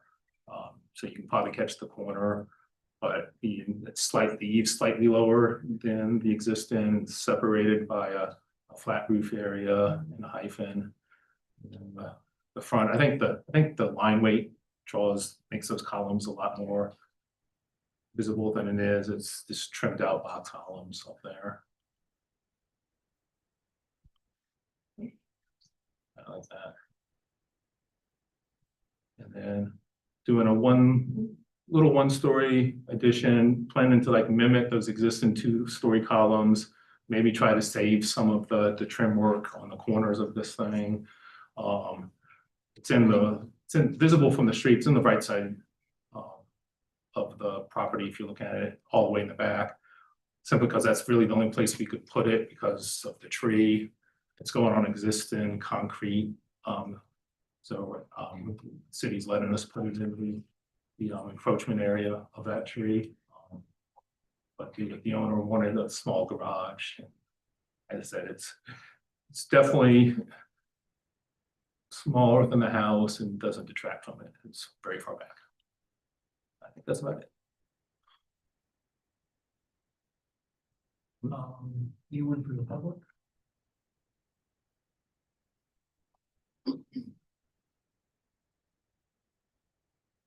Laurel Fay with the Preservation Society Charleston. The PSC appreciated the opportunity to visit the site this morning. We are generally supportive of restoration efforts proposed for this property, but if the piazza is to be reinstated, it should be in a more authentic configuration with a piazza screen, front entry stair, and first level balustrade, rather than retaining this atypical existing condition. Even if photographic evidence is not available, neighborhood precedents can help inform this design. Thank you.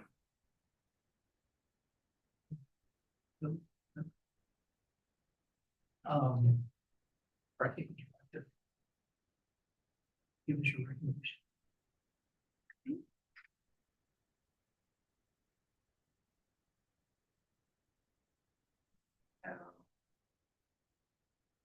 First, for the demolition, staff had observations that the garage was constructed between 1957 and 1971 per aerials.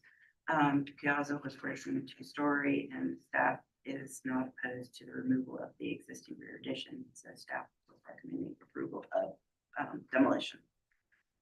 And John, I added an observation about your clarification of the demo request motion regarding the gate, just so you know. And then for the new proposed work, staff observations says returning the piazza to a more original configuration. Columns and railings are speculative and appear to mimic the previous changes. Staff would prefer them replicating what would have been on the 2-story piazza traditionally, or have some form of basis for the design, round columns and turn balustrade on similar adjacent houses. The proposed rear addition is subordinate and differentiated, and the garage is also subordinate and compatible. Staff condition for approval is to restudy the proposed column and balustrade. The staff is recommending conceptual approval with board staff conditions and the preliminary and final review by staff. John, got anything? Yeah, quickly. Yeah, we're not opposed to doing round columns. As I said, we're trying to reuse kind of what the structure, but round columns probably were what there was original. Don't see the need to put a balustrade on the first floor, given how close it is. It's under 2 feet to the grade. It's probably mostly doing by landscaping anyway. So we'd rather have that open, and would rather not do the front door to the porch, but again, we're not opposed to that. The board feels that that's necessary.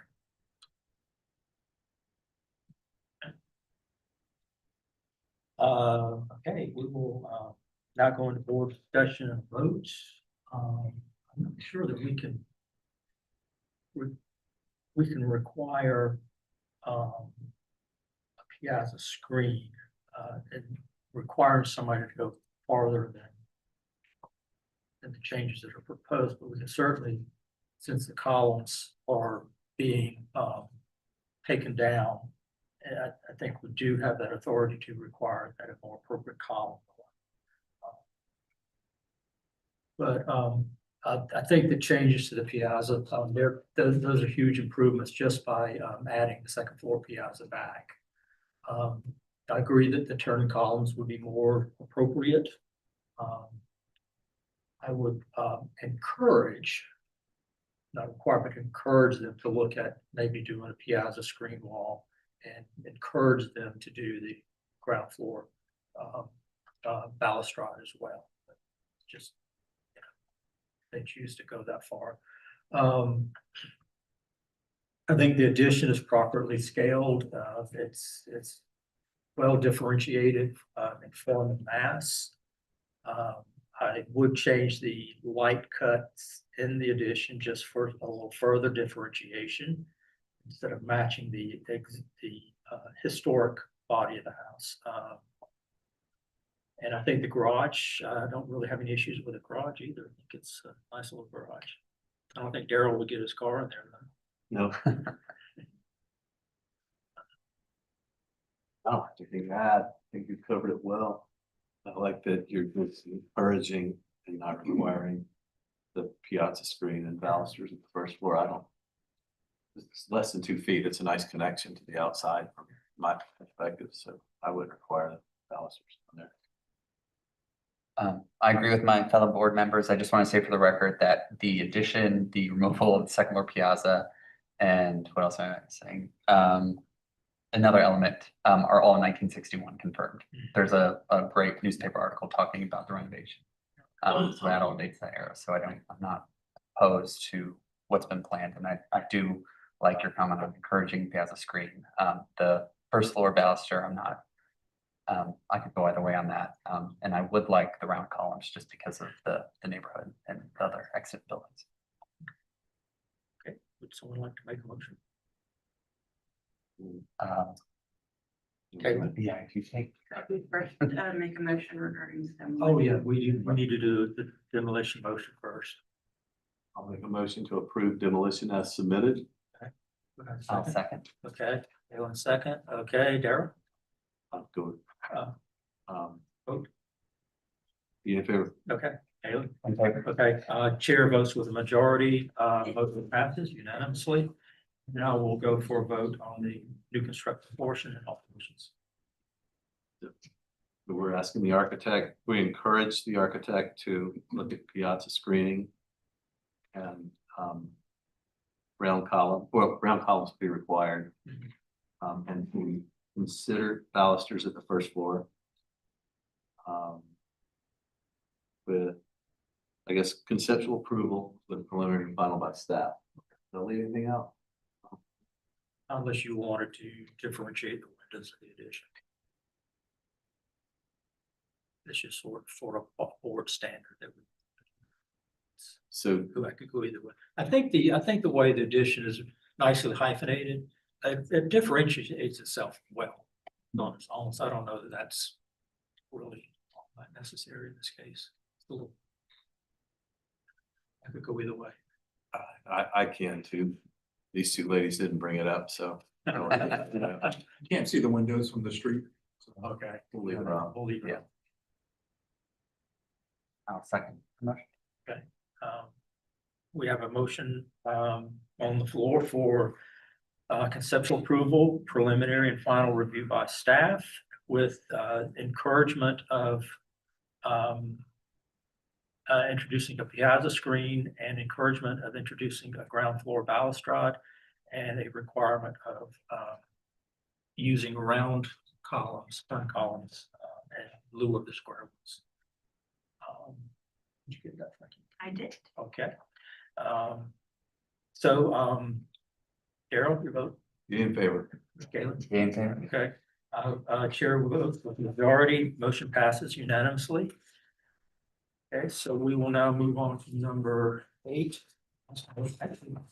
Nine. Number 15, Longitude Lane. 15 Longitude Lane is in Charleston, Council District 8.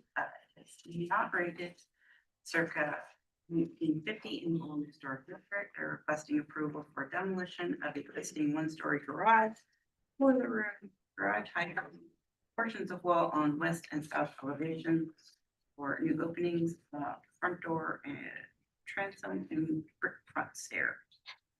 I think I got it. And I'm gonna turn it over. Yeah.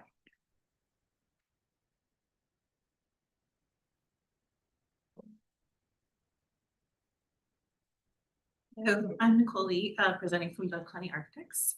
We are presenting our demo and proposed separately. Thank you. That makes typing easier.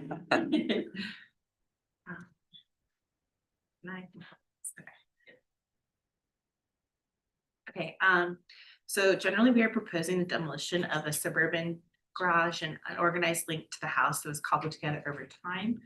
We previously presented on May 14th the demolition application to the board and received a partial denial on the scope of the demolition proposed on the west, which is the architectural rear of the house.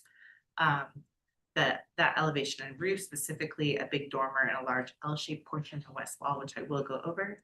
And denial removal of front door surround and stoop on east elevation. We have since restudied the scope and are presenting a revised scope. And we did receive approval for the garage and kind of connecting structure, which I will go over.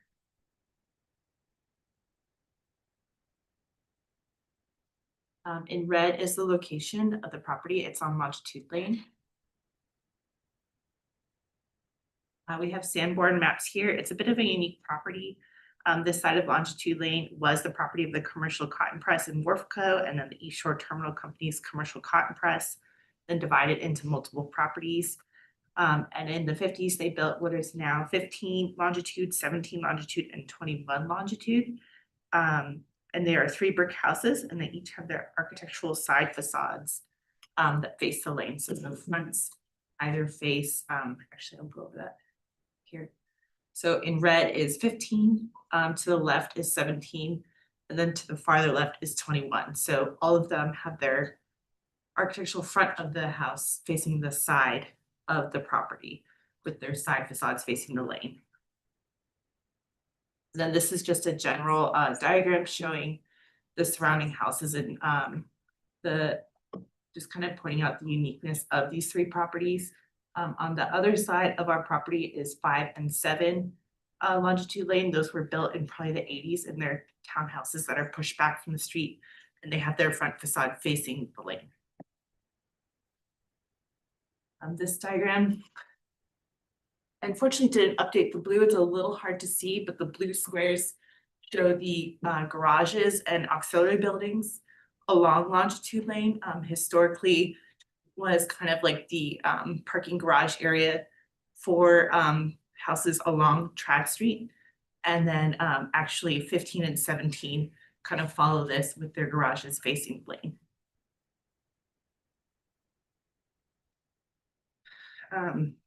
We have blueprints of the house from 1949, and then they show up on the maps, the 1951 Sanborn map. So we think the house is built 1950 or so. The blueprints show a future garage. This will be a gable running parallel to the house, and they actually built it perpendicular to the house. And then there was a boiler room and kind of this screened-in porch that got infilled over time. And then this has the south and the west elevations. Get on the west, you can see that this future garage is kind of dotted in. You've got to the left of the main building, you've got this kind of screened-in porch.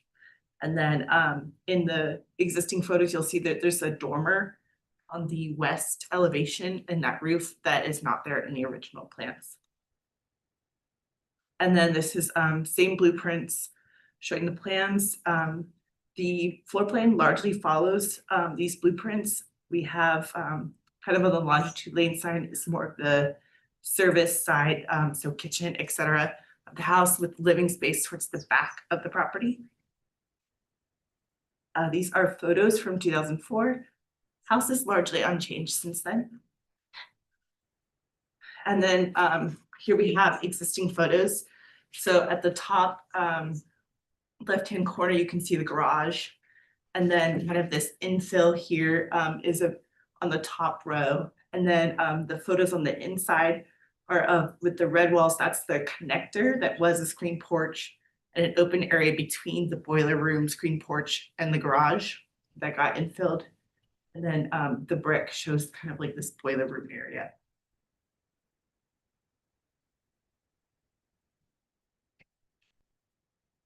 Moving around, this is the east side of the property, showing that front door, front stoop area. And then as you move to the right on the top row is the southern elevation.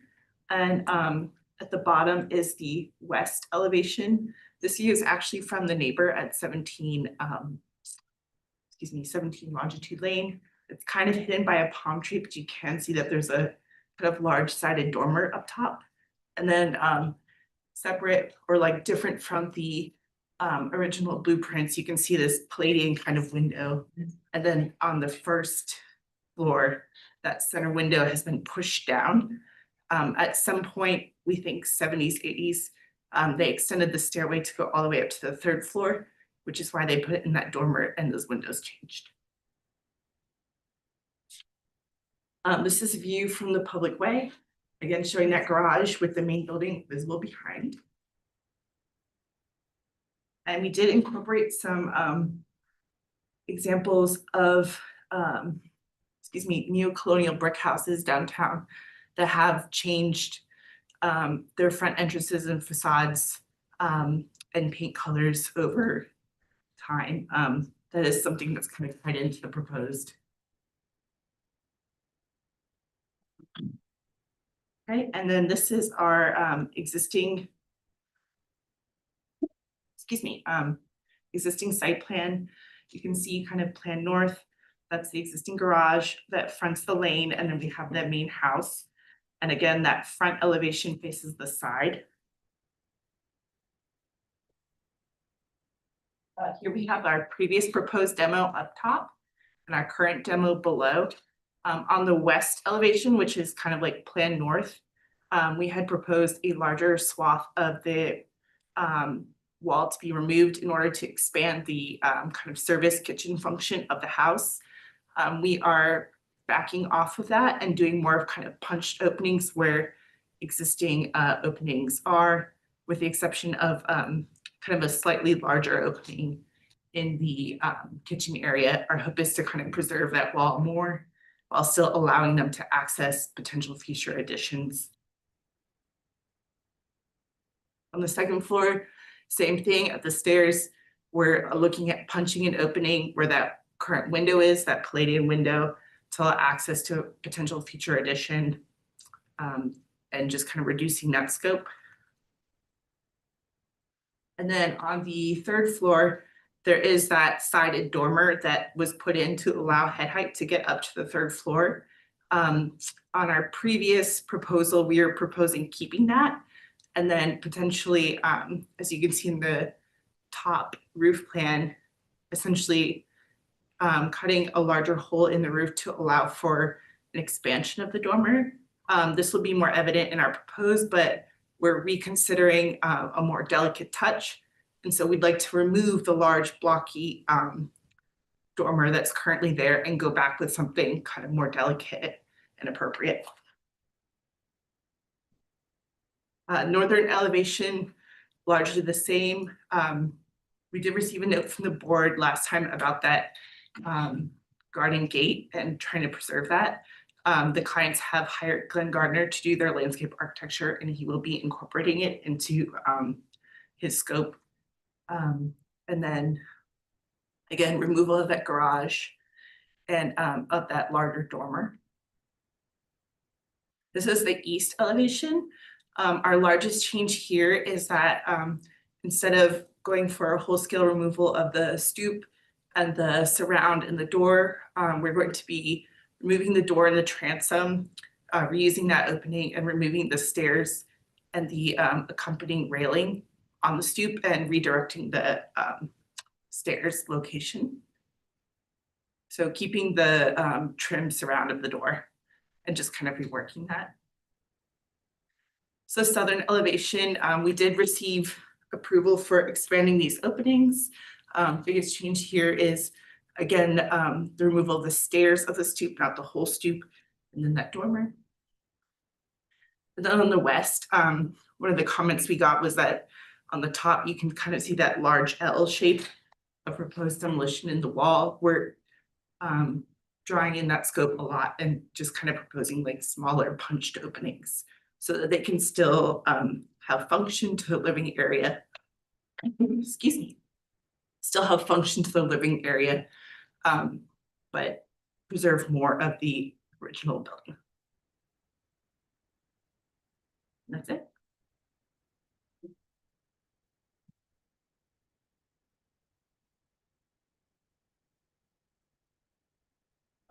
Anyone have any questions? No. Do you have anyone that would like to speak?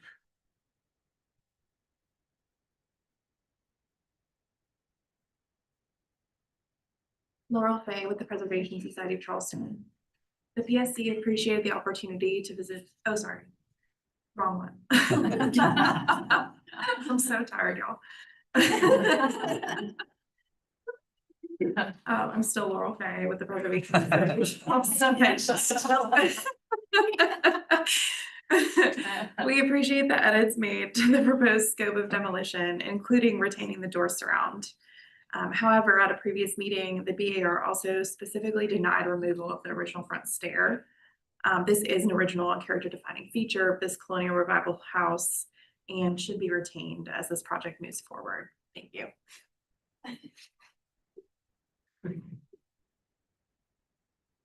Okay, Frankie, would you like to give us your recommendation? Staff's observations, the front stair and portions of west wall and roof were previously denied demolition. So the amount of the west wall and roof has been reduced. Since that was previously denied by board, staff recommendation is that we are just following the previous motion that it was her previous denial. So, okay. I'm gonna let you guys. And that's because of the stairs and the handrail? Is that the only issue? Yes, Okay. because it was denied as part of a previous motion, so. All right. Now, I'm trying to remember there was a great deal of discussion about the large dormer on the neighbor side. Did we approve that or did we do before?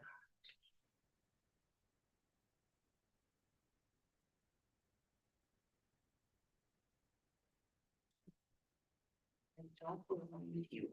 Would we be able to show you the proposed as tied in, or I know that typically that is supposed to be a separate decision? I mean, since we see what goes back, we're able to, demolitions, are we able to consider what's going back to and our weighing of what?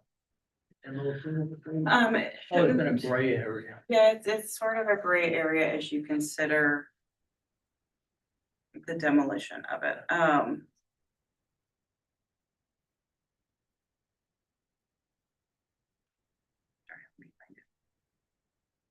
So your last motion was a denial of entry, stoop, stairs, and door surround, and wall and roof portions on west elevation. Okay. And then approval of remainder of application. Okay. Gotcha. So it's kind of like. We weren't considering the dormer since they have restudied, and so that's essentially a separate and new request. Gotcha. For the dormer. Okay.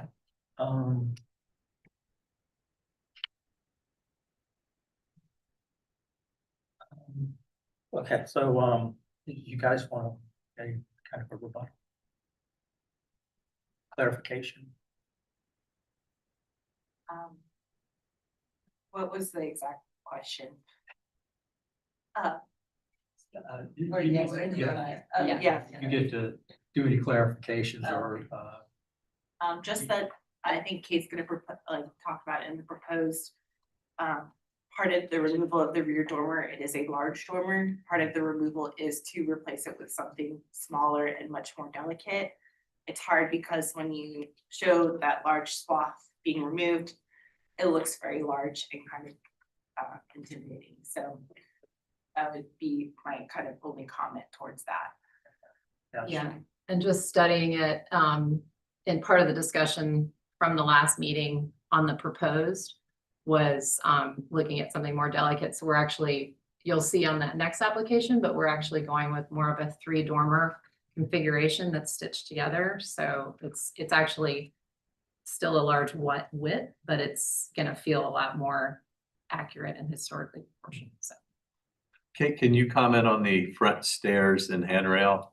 Yeah, so we're actually proposing to keep the stoop and we're just changing the steps because the steps are kind of a remnant. They are of the original house, but it really functionally having both of those steps from a modern use and usability of the garden doesn't make a lot of sense. So what we're keeping the door surround. The door itself, we're proposing to reconfigure, but in the same opening. And then having stairs come straight out instead of either side. But we are keeping the existing flat stoop out there. How about has there been any thought about maybe trying to reincorporate the wrought iron Oh, yeah. into a new set of steps? Yeah, we can totally do that. Yeah. Yeah, That so, was more of an assumption, assumption that because it currently goes kind of across. I wasn't sure how much could be reused because the shape would be different, but probably the style would be the same. Yeah. Should we go ahead and vote on this, or should they go ahead and do the alteration presentation and we vote after vote?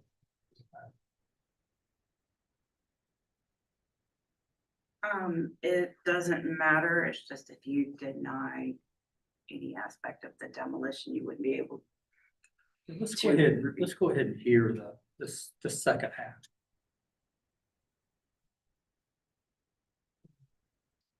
thank you. Pete Campbell, the planning architect. Never know if I need to. So looking at the proposed, as Nicole reviewed at the last meeting, this house faces east. And so all of the additions are kind of to the north, the west, and the south. So the feedback we received from y'all back in May is to restudy the height, scale, and mass generally of the addition and the hyphen. Restudy the dormers on the west side. There was a bathroom over the garage, kind of on the second floor that was 2 stories over the garage bay. Y'all felt like that was a little bit too much massing on the longitude lane side. And then respecting the corners, kind of that core of the original house. And so those are the kind of the feedback that we got from the staff at the last meeting. But for Mr. McNabb's purposes, since you weren't here last time, I'll kind of run through everything. These are views from the street. Oops, left upper is the house next door to the east. To the right is the 17 longitude lane on the west side of our property. And then the other images are across the street, houses that face trad with their garages. In fact, the 2-story one is basically kind of right diagonal from the subject property. Some historical photos. And then just some context photos. I think these were in the demolition application. So then these are just examples again of some of the porch infill details that we're proposing on the south piazza, which I'll show you, as well as the addition of 3 dormers on the east side, which were approved at the last meeting, and what we're proposing to go back with on the west side, with a stitched together kind of infill in between. And then the upper portions are just examples of painted and lime washed brick from houses of this era that have been approved downtown. We are requesting the lime wash instead of the parge at this juncture. So those are just examples of a similar style. And that's because of all patching and everything else. Yes. Yeah. So site plan, demolition, and then like I said, the additions that we're doing are largely on the footprint of the existing garage. And then to the west, we did go to BZA back in March to get variances and special exceptions for some of the additions on the west side. There's also a 12-foot wall running all the way down the western side. And so the only, I know there's purview from a BAR perspective, but the only visibility of the additions on the west side would be on the upper floor. And we've got an elevation of that. Our clients have spoken with the neighbor after the last meeting directly, and he's provided a letter of support because he is the most affected and the only person who will see anything happening on that side, on the western side. So this is a demolition plan. The proposed, we're retaining the garage function that exists on the lane currently. We are also adding an elevator into the project property for the long-term viability of our clients staying in the house. And so that happens in the link between the core of the house and the addition to the right. So that's, you'll see it more on the second floor. This is the second floor plan, demolition plan. Oops, too fast. Okay, so the upper drawing is the previously submitted. One of the comments was to respect the core corners of the house, and so we've pulled the laundry room and the hyphen on the upper portion in from that corner so that we still see the brick corner of that northwest corner, upper right. And then the plan also, one of the feedback that we got from preservation groups was to push the facade of the addition behind the facade of the core of the house. And so we moved that back. So could you leave the That it's on the 4 inches back from the facade, and then the peak shows where it was before. Yeah, okay, there you go. So that is now behind the plane of the facade of the existing house. So going to the upstairs third floor plan. As Nicole mentioned, when they added the stair to this house, they added that lovely gabled dormer on the western wall, a western roof. And so in order to maintain the access, we are restudying configuration up there and going with more of a replication of the 3 dormers we're adding on the east side to the west side as well. And so this shows up a lot more in elevation, but then having a wall that steps back from the plane of the gable dormers to allow that head height at the top of the stairs and extra space in the attic, while also solving what, in my opinion, is a really bad dormer on the western wall. So you kind of see this in plan. So just cleaning that up.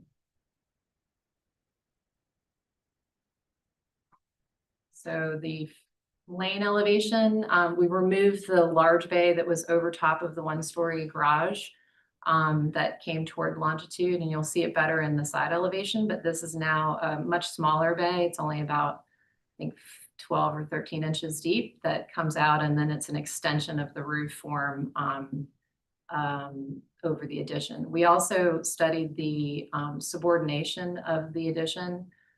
We lowered the hyphen. These ceilings in this house are on the second floor only, I think, 8'4". So we lowered it as much as we can at the hyphen, and we also lowered the pitch of the hyphen and brought that down so that it really feels more like a link to a lower pitch, lower eave height addition. And then you see in the bottom right drawing, that bay of the closets is much more subdued and delicate. This is the south side, which I think everybody really liked the piazza addition at the last meeting. And then the western wall, the upper portion is the previously approved, where we were keeping that gable dormer and trying to work around it. Now, and the addition on the wall itself, with us punching holes through that, we're doing a lighter weight kind of shuttered box on the western elevation for the office and the little butler's pantry down below. But the upper dormer area is, again, a replication of 3 dormers with the links in between. And then this is what's viewed from Mr. Parker's property. And so he's very excited about the cleaning up of that elevation. Streetscape. And then we didn't have this at the last meeting, but a 3D model of how it feels kind of floating in the air from longitude lane from the north looking southwest. And then we are not anywhere further forward than Mr. Parker's property to the west. So, and then looking back down longitude from the east looking west, and then from the west looking back towards the harbor. So the wonderful waterfront view that they have in that rendering. So happy to answer any question. Yeah. So, remind me, the roof of the existing house is a slate? I can't remember, is it slate or shingle? Shingle, yeah. Okay. And so is the idea to keep the shingles or? They might be open to doing a slate. We hadn't talked to them specifically about that, but it is an opportunity to redo the elevation. Yeah. Just curious.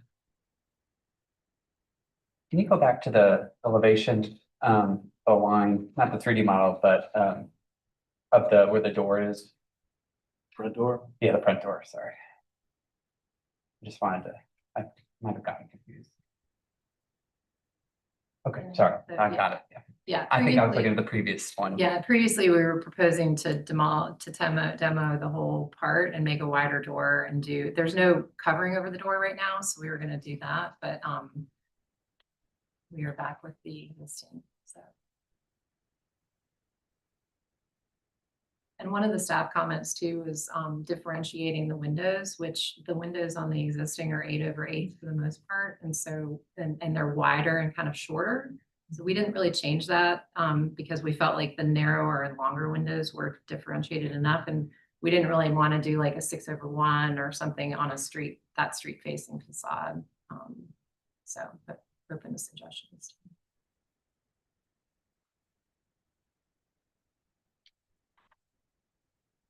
Anything else? Anyone from the public?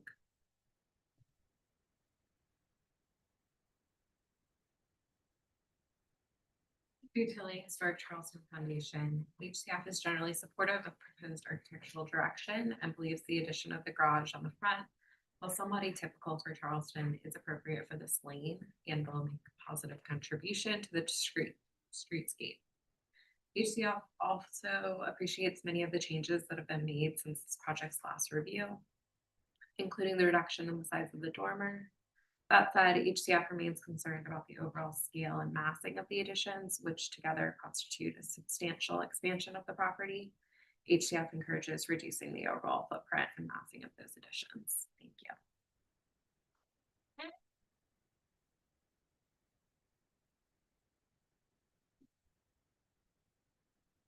Laurel Fay with the Preservation Society of Charleston. The PSC appreciates the applicant reaching out to us on this project and the adjustments made to the scale and mass of the proposed north-facing addition. However, as proposed, this addition still virtually doubles the square footage of this property and competes with the primary historic mass. Per our previous comments in the board motion, we ask that this addition be restudied to be narrower and step in further from the plane of the primary historic form to ensure that sightlines to the historic house are retained from longitude lane. Thank you.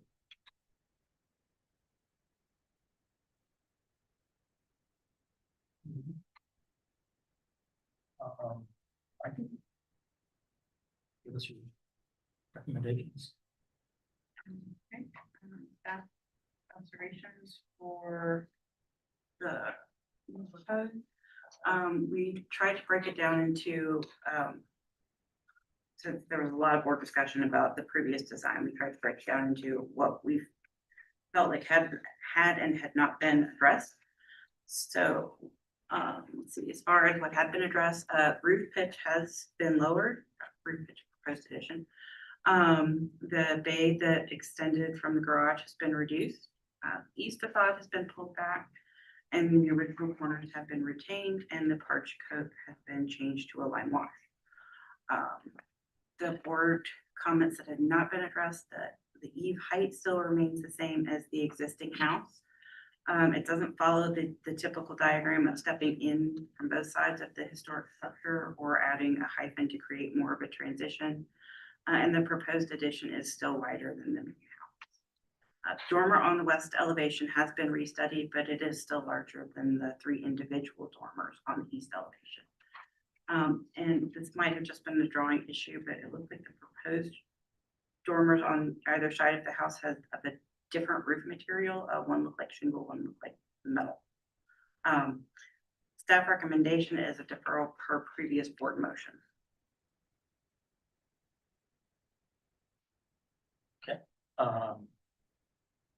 Okay, you guys have any add?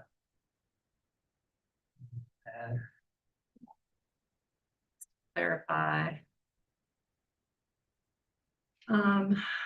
So we did push the, first of all, the existing garage has 2 cars, so we're trying to maintain 2 cars. So, and also access from a pedestrian standpoint, into the garage. So we did push the, like that.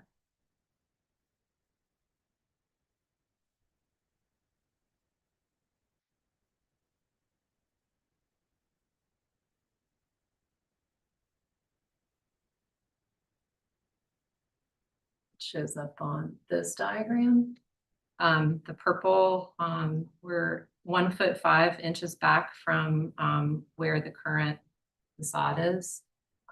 So we did push it back from the last application. In terms of the overall massing of the hyphen, we do have limitations on the western side for the elevator. We can't lower it much further because of the overrun in the elevator. So we've got a fairly low pitch on that hyphen. So there's not a lot more that we can push down with maintaining that accessibility, which is a very important element for our client to incorporate. It's stopping at the garage level, the first floor level and the second floor level. So they do want to stay in the home long term.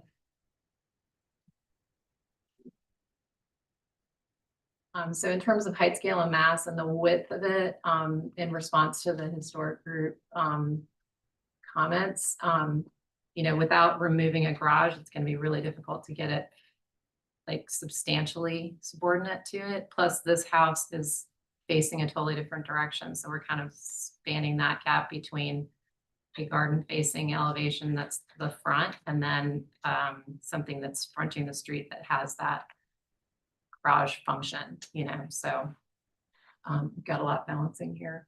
The eave height is lower than the existing house. It did come down a little bit, but again, that was the comment about the elevator. And we have to match the floor elevations at the hyphen.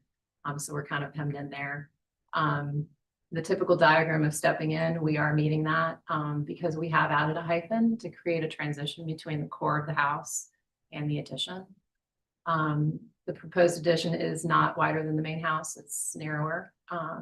And the dormer on the west elevation, it is still larger, but we feel like that solution of doing the 3 dormers, we've had that approved on another project on Murray Boulevard as a way to provide that access that currently exists in a more historically sensitive manner. So we'd love to get rid of the gable dormer if we can. So appreciate the opportunity to talk. Yes. So we'll go ahead and go into board discussion. Folks, I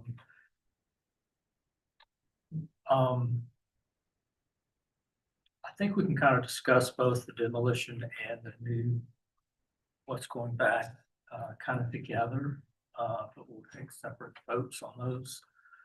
I think that there have been a lot of positive changes with it, in my opinion, over, I think it's much better than what it was last time. I think pushing in that bay on the front, on the what I'm calling, well, front meaning the lane facing, over the garage, pushing that bay in has helped a lot. I think that, the changes to the eliminating that very large dormer on the side, I think has gone a long way. So I like what I'm seeing in its place much better. And it sort of, in a way, mimics the new dormers that will be going on the opposite side. The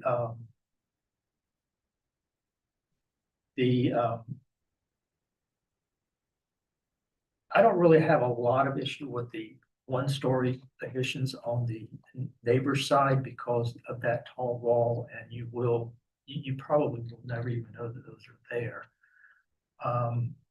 I would like to see the railings reused. I think it's a good compromise to keep the stoop, but maybe lose the steps, but then work to reuse and reintroduce the railings. I think would be a smart move. The only question is, and let me back up. This is such an unusual context through here. The lane is pretty much the back door to most of the houses through there. So this to me is sort of a unique situation, and you can't kind of apply the normal standards in every way to this. And the lane is the predominant characteristic of the lane are garages. And so I don't have that strong of an issue with the garage. I just do wish that it could become narrower. If I don't know if there's a way, and I think it's that passageway that runs to the center of the garage, sort of driving the width. I don't know if you could possibly enter through the side wall of the garage and be able to skinny that down, but that's my only real comment right now is, does that garage element need to be narrowed any? But I think everything else, I think is huge improvements. Yeah, probably one of the things driving that's the floor plan above. Yeah, probably.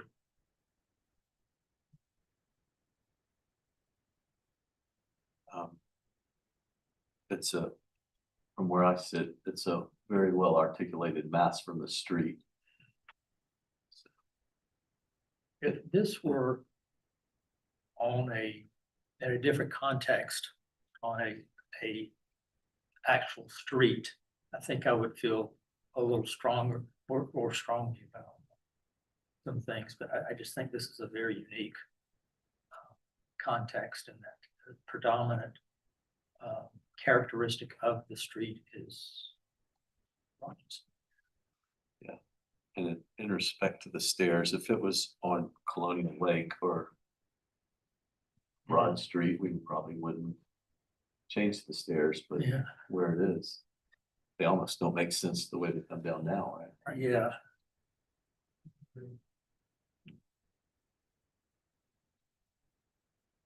Yeah, I mean, I agree. I think, this is an odd setting. There's a lot working against the location of this house and where it's set on such a narrow lane. I do agree. I think, from the street as a pedestrian, that garage sort of surprises you. But I understand all the reasoning for it. The dormer, I'm perfectly happy with. I think the proposed design is great, and the front door with the stoop, I think this proposal, the second version, is much better than what was proposed before, and I would like to see the railings reused, but of course understand if they can't be as well. How do you all feel about, seems like the really only possible sticking is the mass of the garage. Are you guys comfortable with that? The Yeah. width? Okay. I personally am, because there's so much, it's broken up. I mean, there are well articulated garage doors and raised panel below the window above, and shutters, and the roof swoops down. It's not a flat mass. There's a mass that pulls out a little bit, so it steps back. So there's a lot going on. And if you think about a person, they're only 5 or 6 feet tall. Yeah. Yeah, and the staff's comment about the eave heights, lowering the eave heights of the addition, that it's really just not possible in a situation like this with 8-foot ceilings. It's just, it's not something that could be done. I mean, in a perfect world, you know, if we were dealing with a house with higher ceilings, you know. But it's not working. Do we have a consensus here? Maybe go ahead and, based on what we've seen for the replacement, could we go ahead and get a motion on the table for the demolition portions? Make a motion for approval of demolition as submitted. Did you agree with that? If possible, I'd like for them to try and, even if it means alteration, to try and reuse the railings. Okay, we'll add that to it. So we've got a motion on the floor for approval of demolition as submittal with the condition that the wrought iron railings be reused, modified if necessary, obviously. Do we have a second? I'll second. Okay, Caitlin seconded. Errol, your vote? Yeah, in favor. Caitlin? Yay in favor? Chair votes with the majority. Motion passes unanimously. Okay, we will move on to a vote on the new construction. We had a consensus on that. Would someone like to make a motion? Personally, didn't have any changes. Did you? Or I think because of its unique context, you know, it's Right, and there's no, I mean, in a perfect world, we would have some other suggestions, but I think, you know, where it's sited in the city on its lot, I think this is the best we can come up with. so I'll make a motion for conceptual approval as submitted with preliminary and final by staff. okay. We got a motion on the floor from Daryl. Do I have a I'll second? second. Okay. All right, Daryl, your vote? Yeah, in favor. Taylor? In favor? Chair votes with the majority and motion passes unanimously. All right. We'll move on to our Quick break. quick break. Okay. We'll take a 10-minute break, a 10-minute break, so we will reconvene at 5 minutes after. Thank you.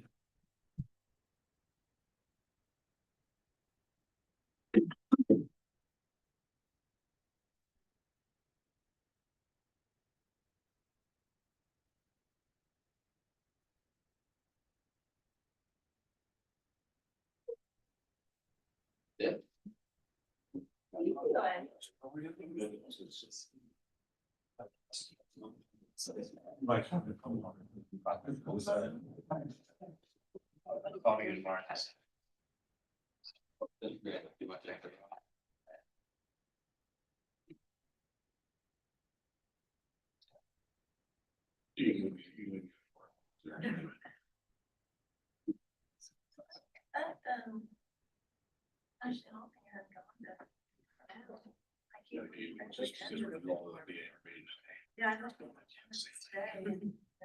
Sure.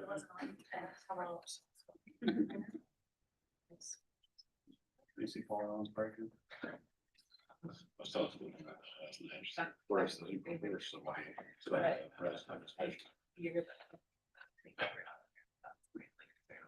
I mean, the only thing that I can think of that they were just like this.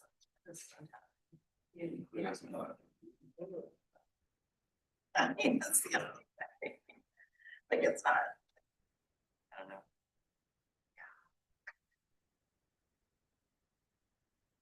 But it like sounded like it was going to be on the agenda, like it was gonna be like 2 months. Yeah, exactly. Two minutes ship, I think, that's down there in front of the aquarium, and they go out, they go out a couple times a day. So they motor out, and they sail for a while. But I haven't done it, I was been on the boat while they're doing it.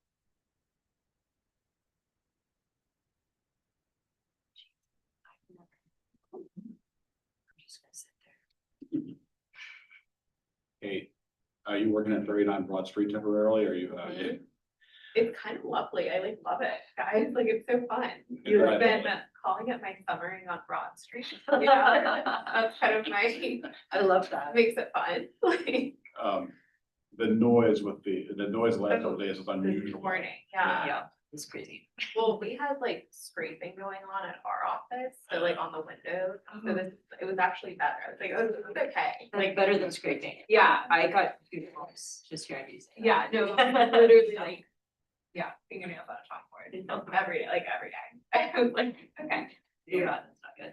yeah, April's out of town now. yeah.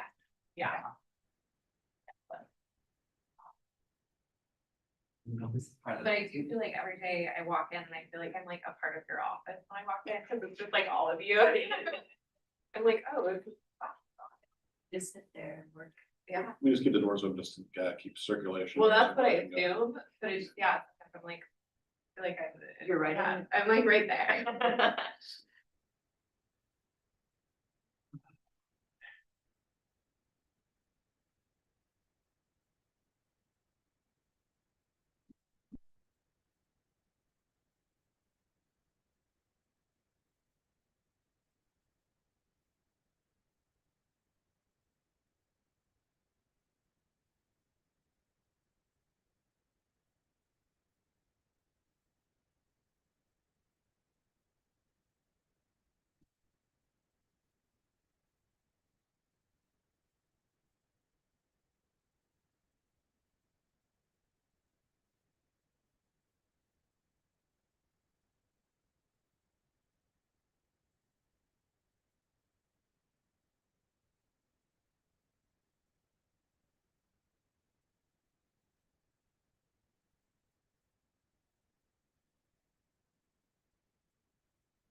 Where is it?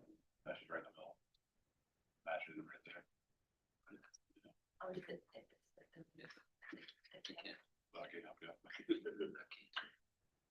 Oh, did they send you the things? yeah, we used to, or this year they're cutting down on bushes in the middle. Let me just take a quick picture. Yeah, Is this her cabin? yeah, these are her cabin mates. What is It's her? the cabin. What's it? I think it's, how many girls were there? I think 10 girls and 2 counselors. Or 12 girls Are and they 2. in bunk bed? Yes, Okay, that makes. What calendar is she? BL5. I wish I had like a. I know, it was kind of boring. Last year, Let's talk about it or something. Daily. last year because she was celebrating during camp, they got to stay in the air conditioned cabin. I think it's called a castle or something. Yeah.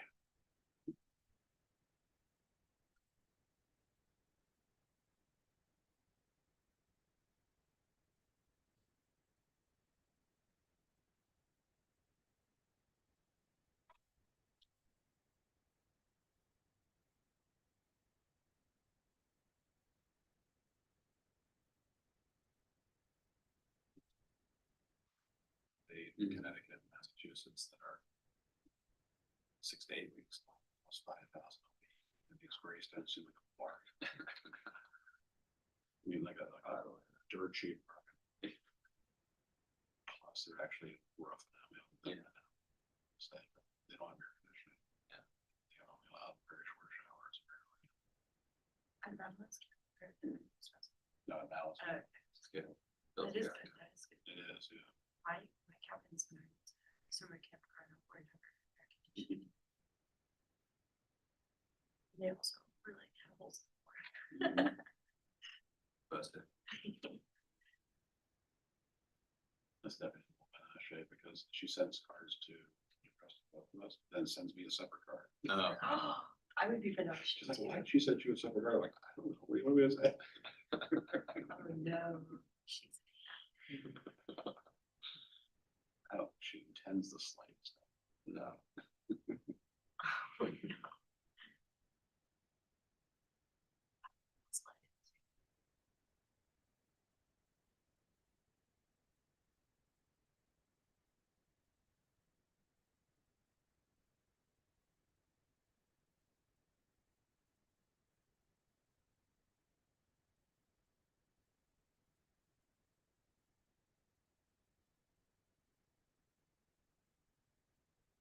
Health rascals.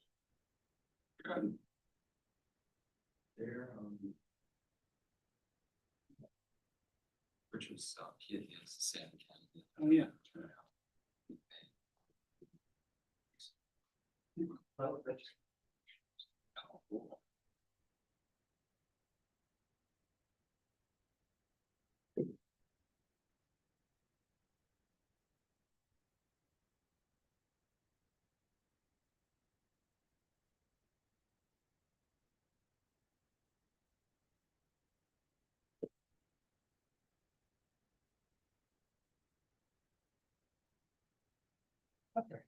Good, Bill.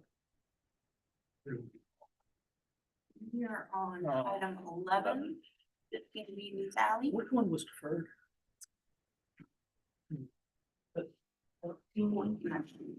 6 Lighthouse Street. Got it? Got it. Okay, we're gonna go on again. Our next item on the agenda is 15 Beaton Valley. 15 Meetings Alley is in Charleston. Council District 8, it is not survey, new construction in the Old Historic District. I'm going to go ahead and let Sebastian.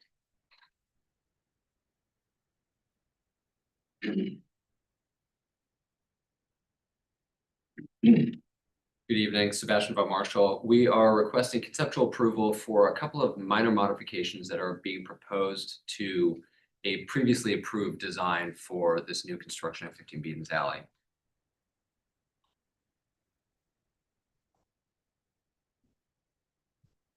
Specifically, the 5 things that I'd like to draw your attention to. One, you'll see some fairly subtle changes to the portico on the front. Some changes to a couple of windows that are on the back half of the south elevation. Change from a window to a French door leading onto the portico. A change to the shape of the penthouse. And some changes, minor changes to windows and doors on the north side, which I think are not visible, but we'll look at these. I think the elevations will be the most helpful to see the previously approved and the currently proposed. So I'm going to jump through most of these slides pretty quickly.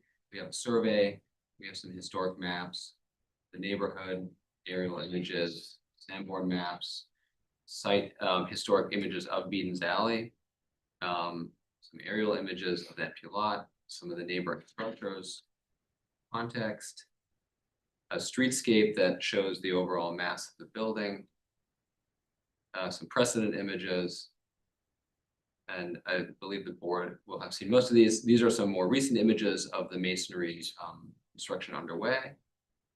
And then now we're getting to the previously approved and proposed drawing. So this was approved on February 12, 2026.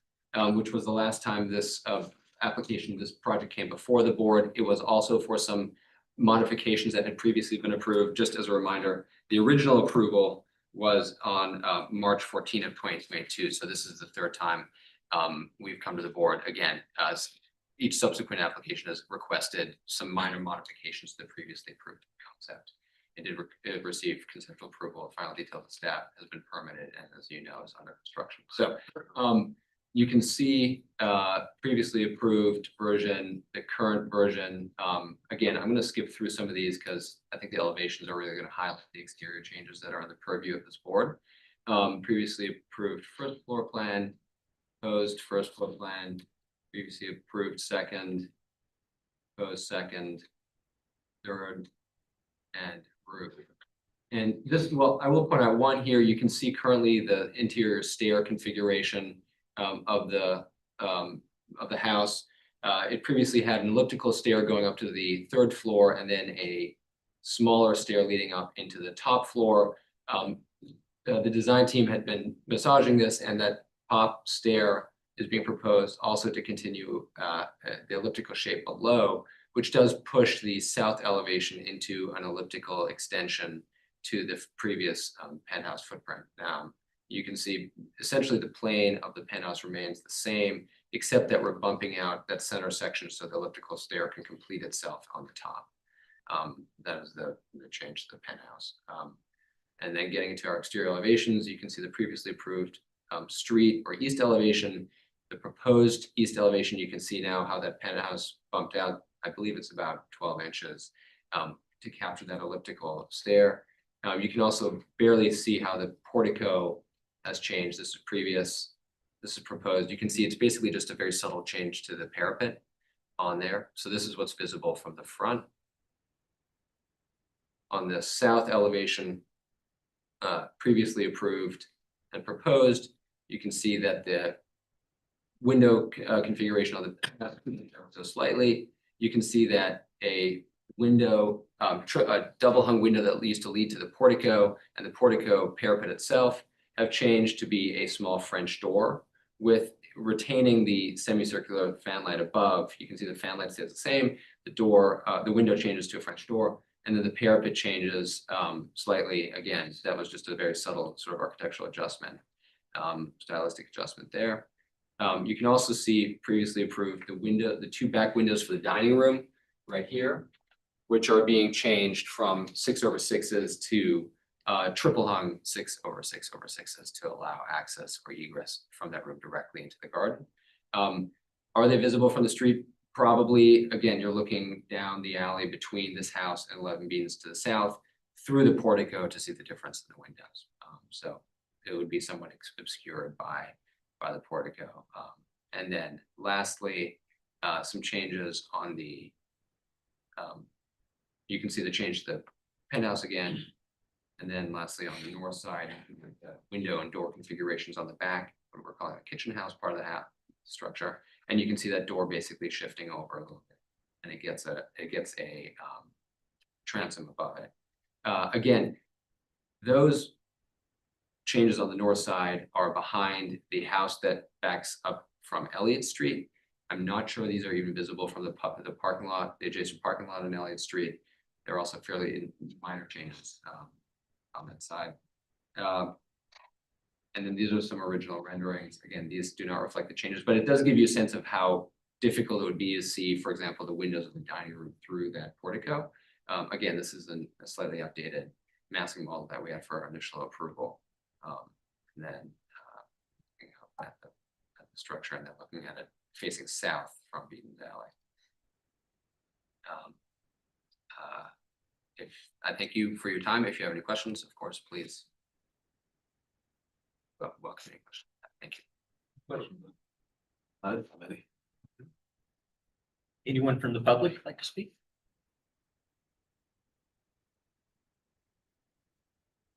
Utilities for Charleston Foundation, HCF respectfully requests that the board uphold the previously approved ground level fenestration, which appears more traditional and in keeping with the surrounding historic context. Thank you.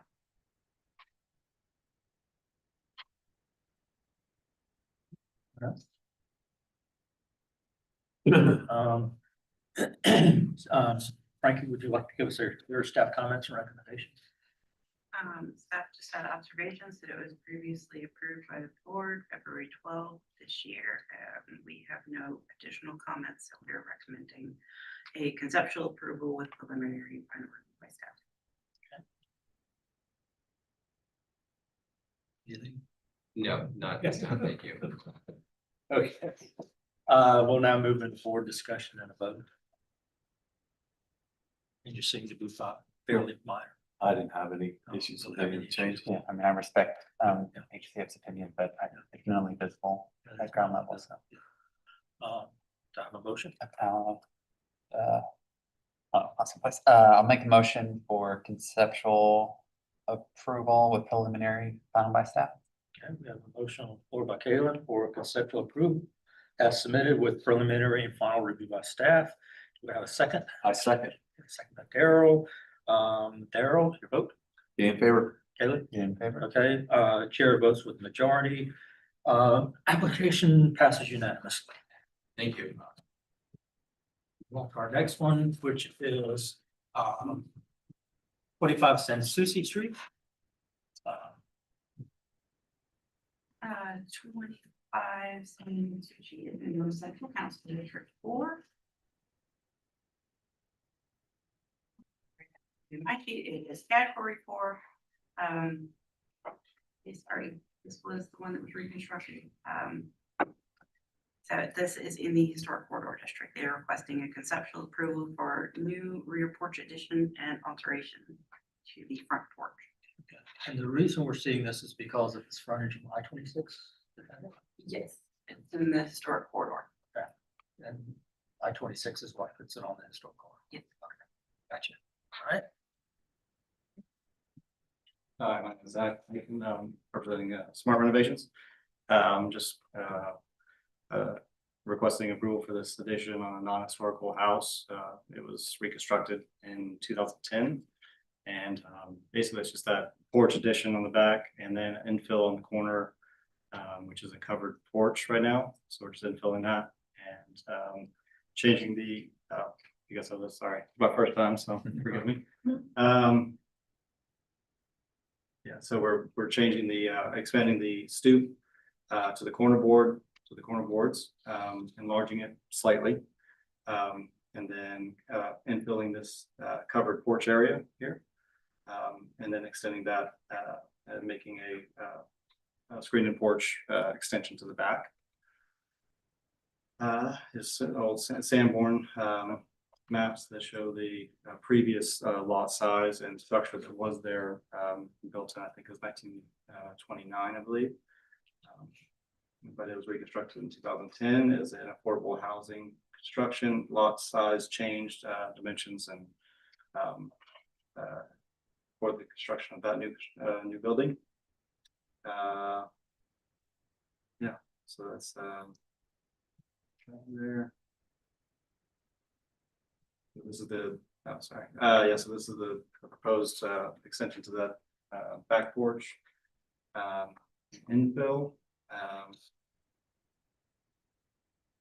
Yeah, that's basically all I got. I mean, it's a pretty straightforward construction, trying to kind of uplift that house a little bit, give them a little more space, create a pantry area for them with that infill, reusing the window, the existing window. Infill, so the fenestration doesn't change too much on that. And yeah, any questions? I noticed you were proposing some synthetic materials. Are there any synthetic materials on how? They call it, yeah, it's all hardy board sided. It is, okay. Currently, so we're matching that. Great. Anything in? Were there any brought issues with the front porch piazza screen, whatever you want to call it currently? The front porch, Yeah. maybe the handrails are deteriorating. And then sort of detached from another. at the small roof, are there? Yes, if you, let me see if I go back to that. There's some drainage issues on this corner board area here. Okay. Which is just because that intersection is causing rot. So yes, there is some, so that's kind of why the extension is proposed a little bit further out, so the water runs off. Anything else? No? Nothing? All right, Frankie? What's your? So we had a comment that the proposed front porch roof kind of had an awkward connection with the existing facade. Staff condition for approval, we were recommending reduce the width of the new front porch, but it sounds like y'all saw the reason why that was widened. And we were also stating, recommending that they remove the express corner board from the rear porch infill. We didn't see a reason for that to be Staff recommendation is conceptual approval with board and staff conditions and preliminary and final by staff. Right, well, you got any kind of clarification or anything? No, I mean, I would just follow those recommendations. We'll make those changes as needed.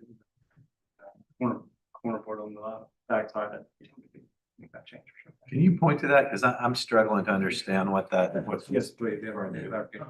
Side elevation, go to that one. Can I back this up? Yeah. Okay. I'd like to see that. Well, back. Oh, I see.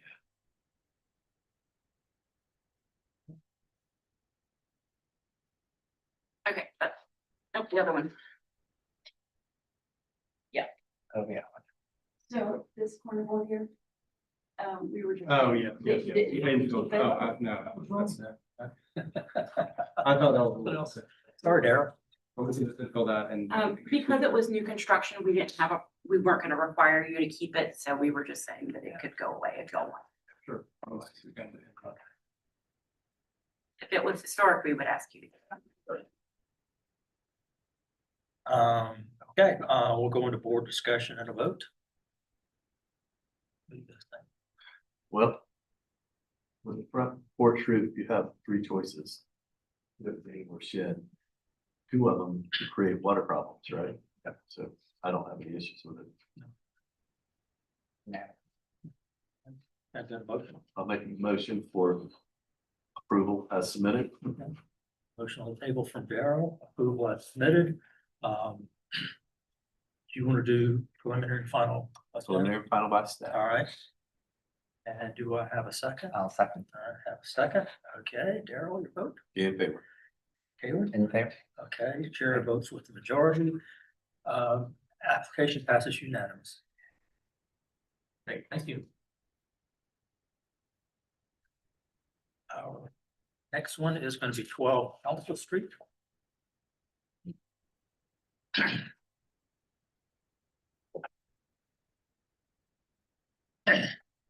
Okay, 12 Castle Street, it's in Charleston, Council District 8. It is category 4, circa 1870 in the Old Historic District, requesting conceptual approval for a one-story sunroom addition on south facade.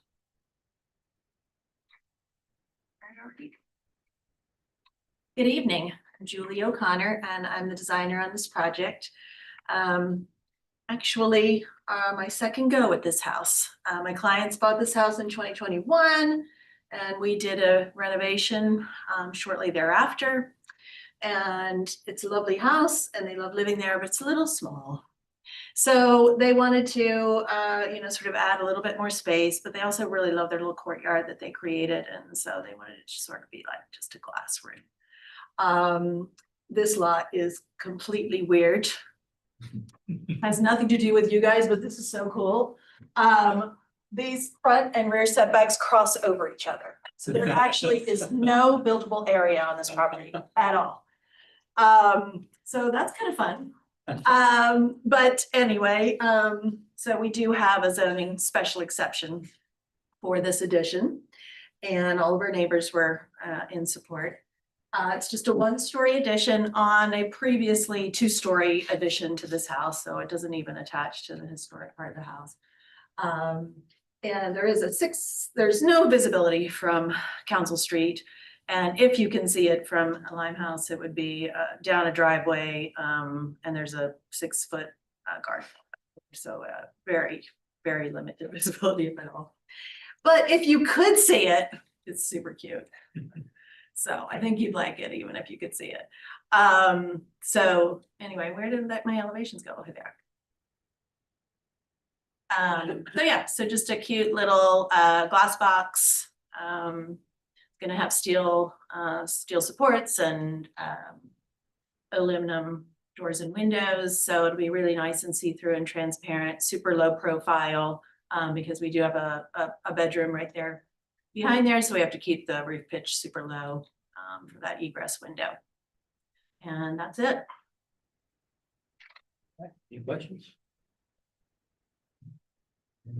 Yes, unless Dan wants to say something. Dan, you got anything to say? Don't you love it? I did. I know. Yes, it is. It's very nice. I'm not. Truthfully. Thanks, Dan. Can I comment about number 8? I'm sorry. Wasn't here from you. Okay, staff comments and recommendations. Okay, staff observations. Existing house has unusual form due to unique lot conditions. Proposal is bordered and differentiated. And due to the placement on the site, the addition will not be seen at the same time as the existing front facade. So staff recommendation is the conceptual approval with preliminary and final review by staff. Okay, I guess you're fine with that. I'll say thanks. All right, we'll go into board discussion.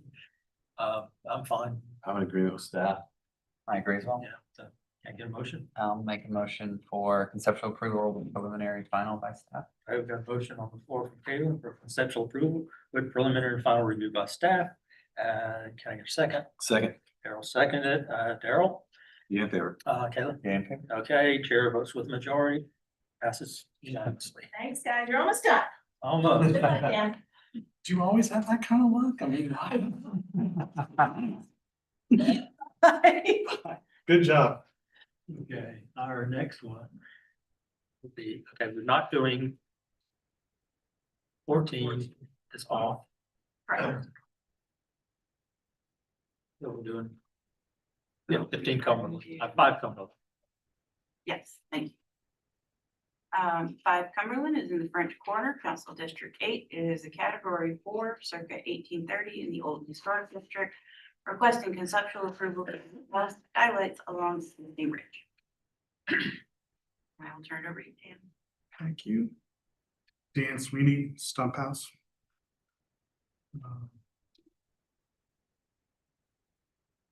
Oops.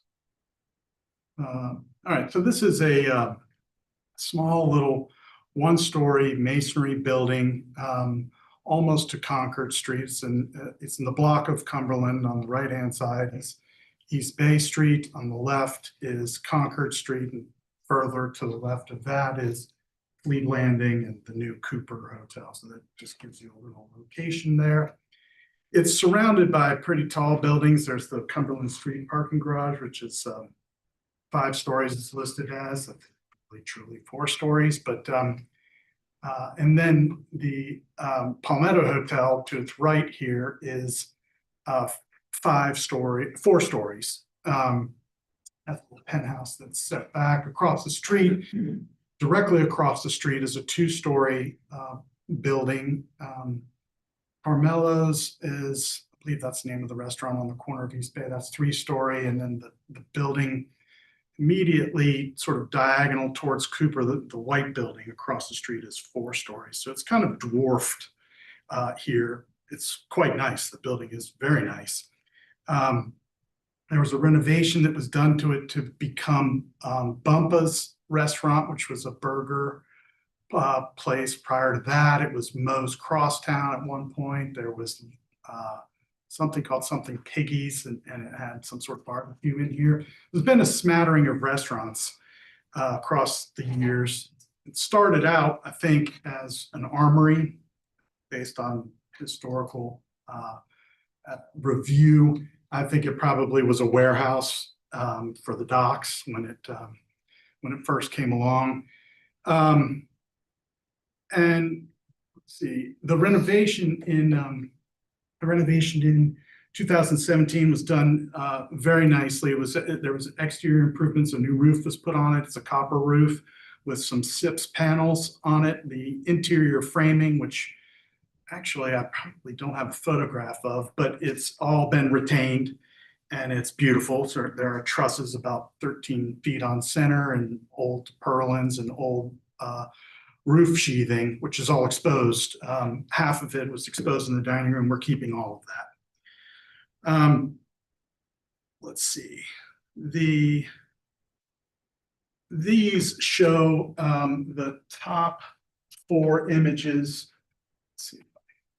Yeah, show the existing is on the left and proposed is on the right. So the top 4 images show Cumberland Street looking back towards East Bay, and you'll see these ridge skylights. Very difficult to see. They're about 3 feet deep and about 5 feet wide. And there would be a series of them halfway down the building, which is the exposed portion of the dining room on each side of the ridge. And the other half is just to mimic the same shape as the skylights on top, as if it was a ridge vent, just to continue that sort of raised ridge along, and you'd see it on both sides. It's very difficult to render here. That's why it doesn't show up. It shows up better in the non-rendered images than in the rendered ones because of the darkness of the roof. Floor plan, that's the dining room right there. Plan, and here you see half of these, basically half of the building would have these skylights. That's an existing roof. It should have been in opposite order there. Proposed roof, so again, halfway. And then this small little, they're going to stick up probably about 9, somewhere between 7 and 9 inches. I'm still working with Velux. They're fixed skylights, but the parapet here is totally shielded from this elevation, but you will definitely see it from Cumberland and from Cone Street and Faber Street in the back. Here they're showing you can see kind of here on the far left how it's sticking up just above that existing ridge, but it does come down the roof 3 feet from that ridge. And this is the backside. You will not see it from this elevation. This is the Concord Street looking towards East Bay. And this is a section through the building existing on the left and the proposed on the right. The building is extremely dark. I think these 2 next slides highlight similar projects. I was lucky enough to be able to install very similar concept at the 2 heated and cooled buildings in the city market. I was the interior architect for that project and proposed and got it approved with Glenn Keys, who is the architect of record, and but a series of skylights down both of the 2 heated and cooled buildings there. So it's the same exact product, and here is what that looks like today. We saved all of that framing. That's all original. And that building is narrower.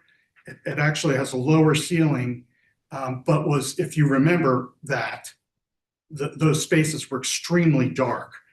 They had the public toilets were in there. I wouldn't even use those back in the day.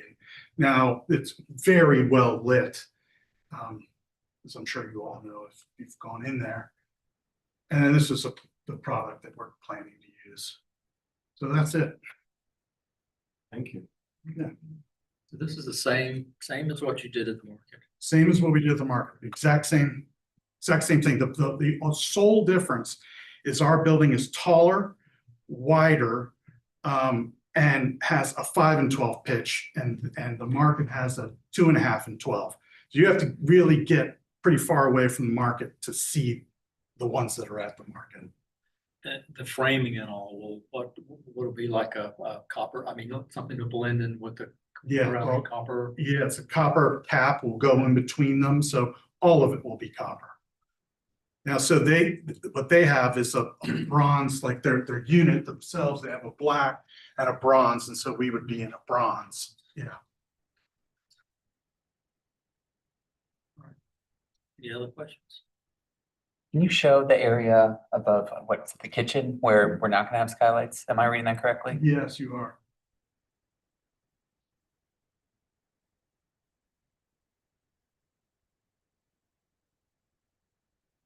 So there is a structural deck over top of this currently for all the mechanical units. This is where the kitchen always was with the previous buildings, previous restaurants. So we are utilizing that, like we have air handlers and ductwork for hoods and all happening up in that second half. What type of restaurants are gonna be? It's actually 167 Sushi. I've been thankfully, I've done all of their restaurants, and so. Question, Darryl. Yeah. Yeah, right. This should be a standard question for all restaurants here.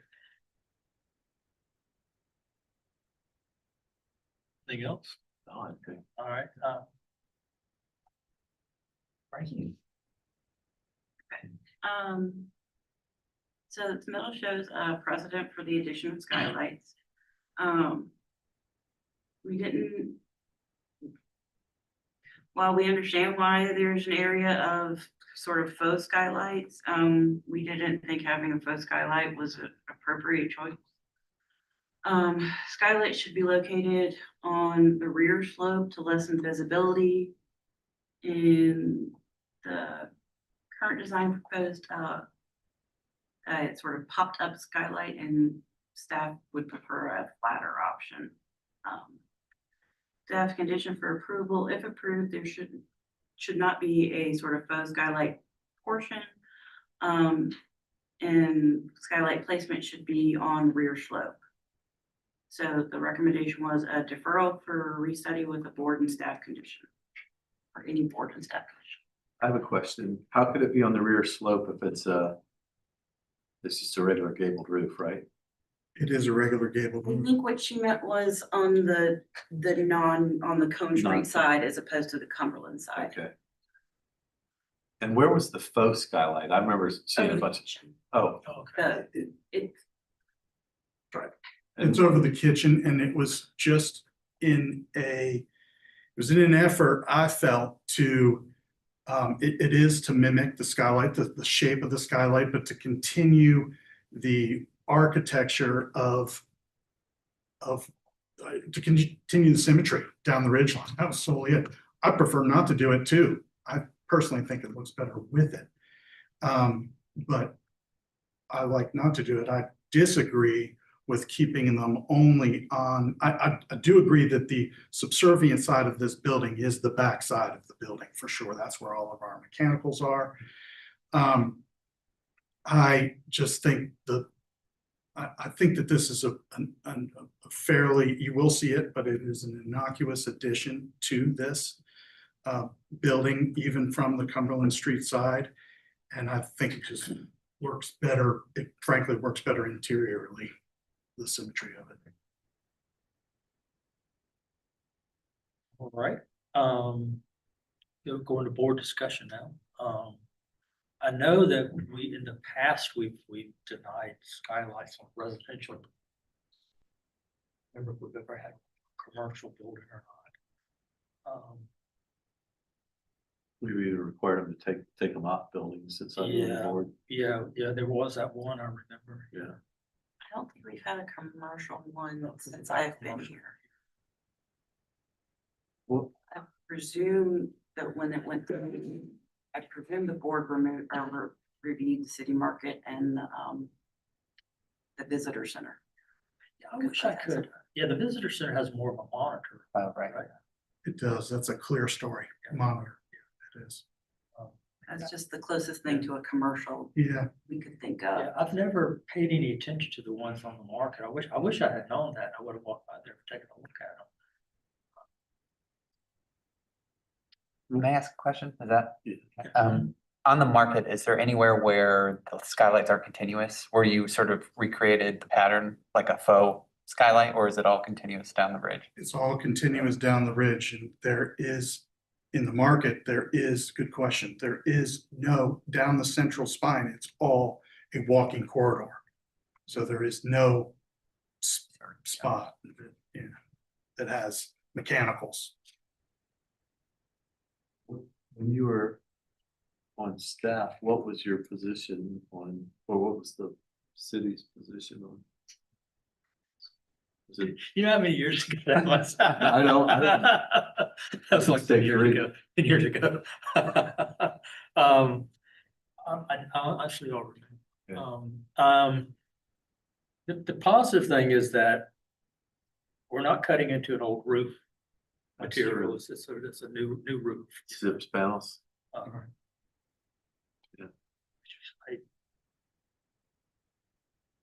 I don't want to do it.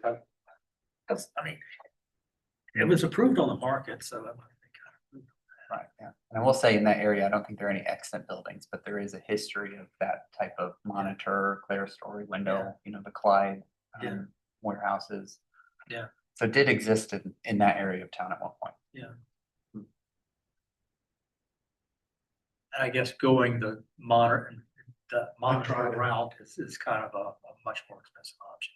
I actually tried it and cost not even as a consideration. I just didn't think it looked right Didn't look good. for the building. I didn't.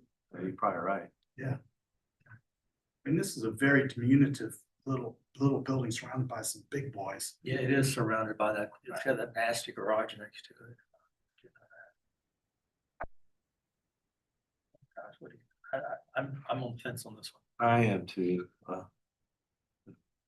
Let's go down the route. If we allowed the skylights, would it, and we didn't allow the faux skylight, would the building look odd? Would we want to continue that symmetry? Okay, what would the faux skylights be made of? I mean, basically, it would be framed above the SIPS panel in the same shape of the skylights. And the skylights do pop up. They are above the SIPS panel, but they are a fixed flat skylight. There's no bubble to them. They are flat. And it's the same, the cut sheet is in this package, but it is the same exact one that is on the market. And so it would be the copper standing seam roof would wrap right up it vertically, the 7 to 8 inches, and then up and over. So the copper roof would just go Yeah, up. copper roof just goes up and over. Oh, I thought it was the simplest way of maintaining that sort of line. the copper on the actual skylights, this copper doesn't wrap up the edge of the skylights. It's just flashing and Just then a it flips just a over. flashing Right. over. Right. Could you, that'd be flashing copper? I'm just thinking out loud. I can talk to my roofer through that detail. I mean, that would look contiguous. Yeah, Contiguous as yeah, well. Yeah. right. I think probably it can. But what the trick is, I'm trying not to have it pop up above that ridge Yeah. any more than it needs to. So I was trying to keep it very close to the ridge. I mean, as low as I can. I mean, right now, the spec is somewhere around 3.5 inches above the roof, and I frankly was supposed to get in contact with the technical people at Velux today, but that's not happened. So I think it's going to be somewhere around 6 inches above the SIPS span, 6 to 7. Probably. Yeah. And because of flashing, I don't see a way to make them smaller or Right, more. exactly. Because you have to turn that up. That's right. And then I guess we have to think about precedents too. He has one. Yeah, I mean, the market is a precedent. I mean, of any building that would be allowed on. Right. It did transform that space, you Yeah. know, with all that. I mean, it's night and day. I mean, remarkable what Yeah, that yeah. did in that building. I'm inclined to prove it. Yeah, and then maybe get with your roofer to see if they could, cause I kind of think the faux that you almost need it, or else I think it's gonna be kind of upside. Yeah, what do you guys think? I think you're really not gonna hardly notice it either. I mean, I agree with that. I'm gonna notice it now that we've talked about it for 30 minutes. What do you think? What do you think about the faux ones? Just eliminate them, or should they? I would normally, what do you think? If What do we you think looks eliminated better? I mean, you know, quite frankly, I think it looks better with them there. I would like not to do it. I do think the point of lopsidedness, but really looking at it and studying it in Revit, and then even elevationally, it's so minuscule a detail. I just really don't. It's not crazy impactful. Okay. I'd say just get rid of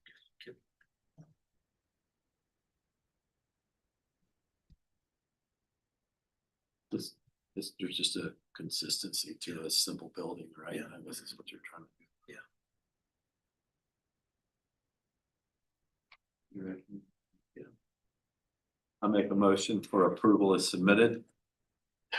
And the architect to study copper flashing throughout for consistency. I'm good. Got that. With preliminary and final by staff. Okay,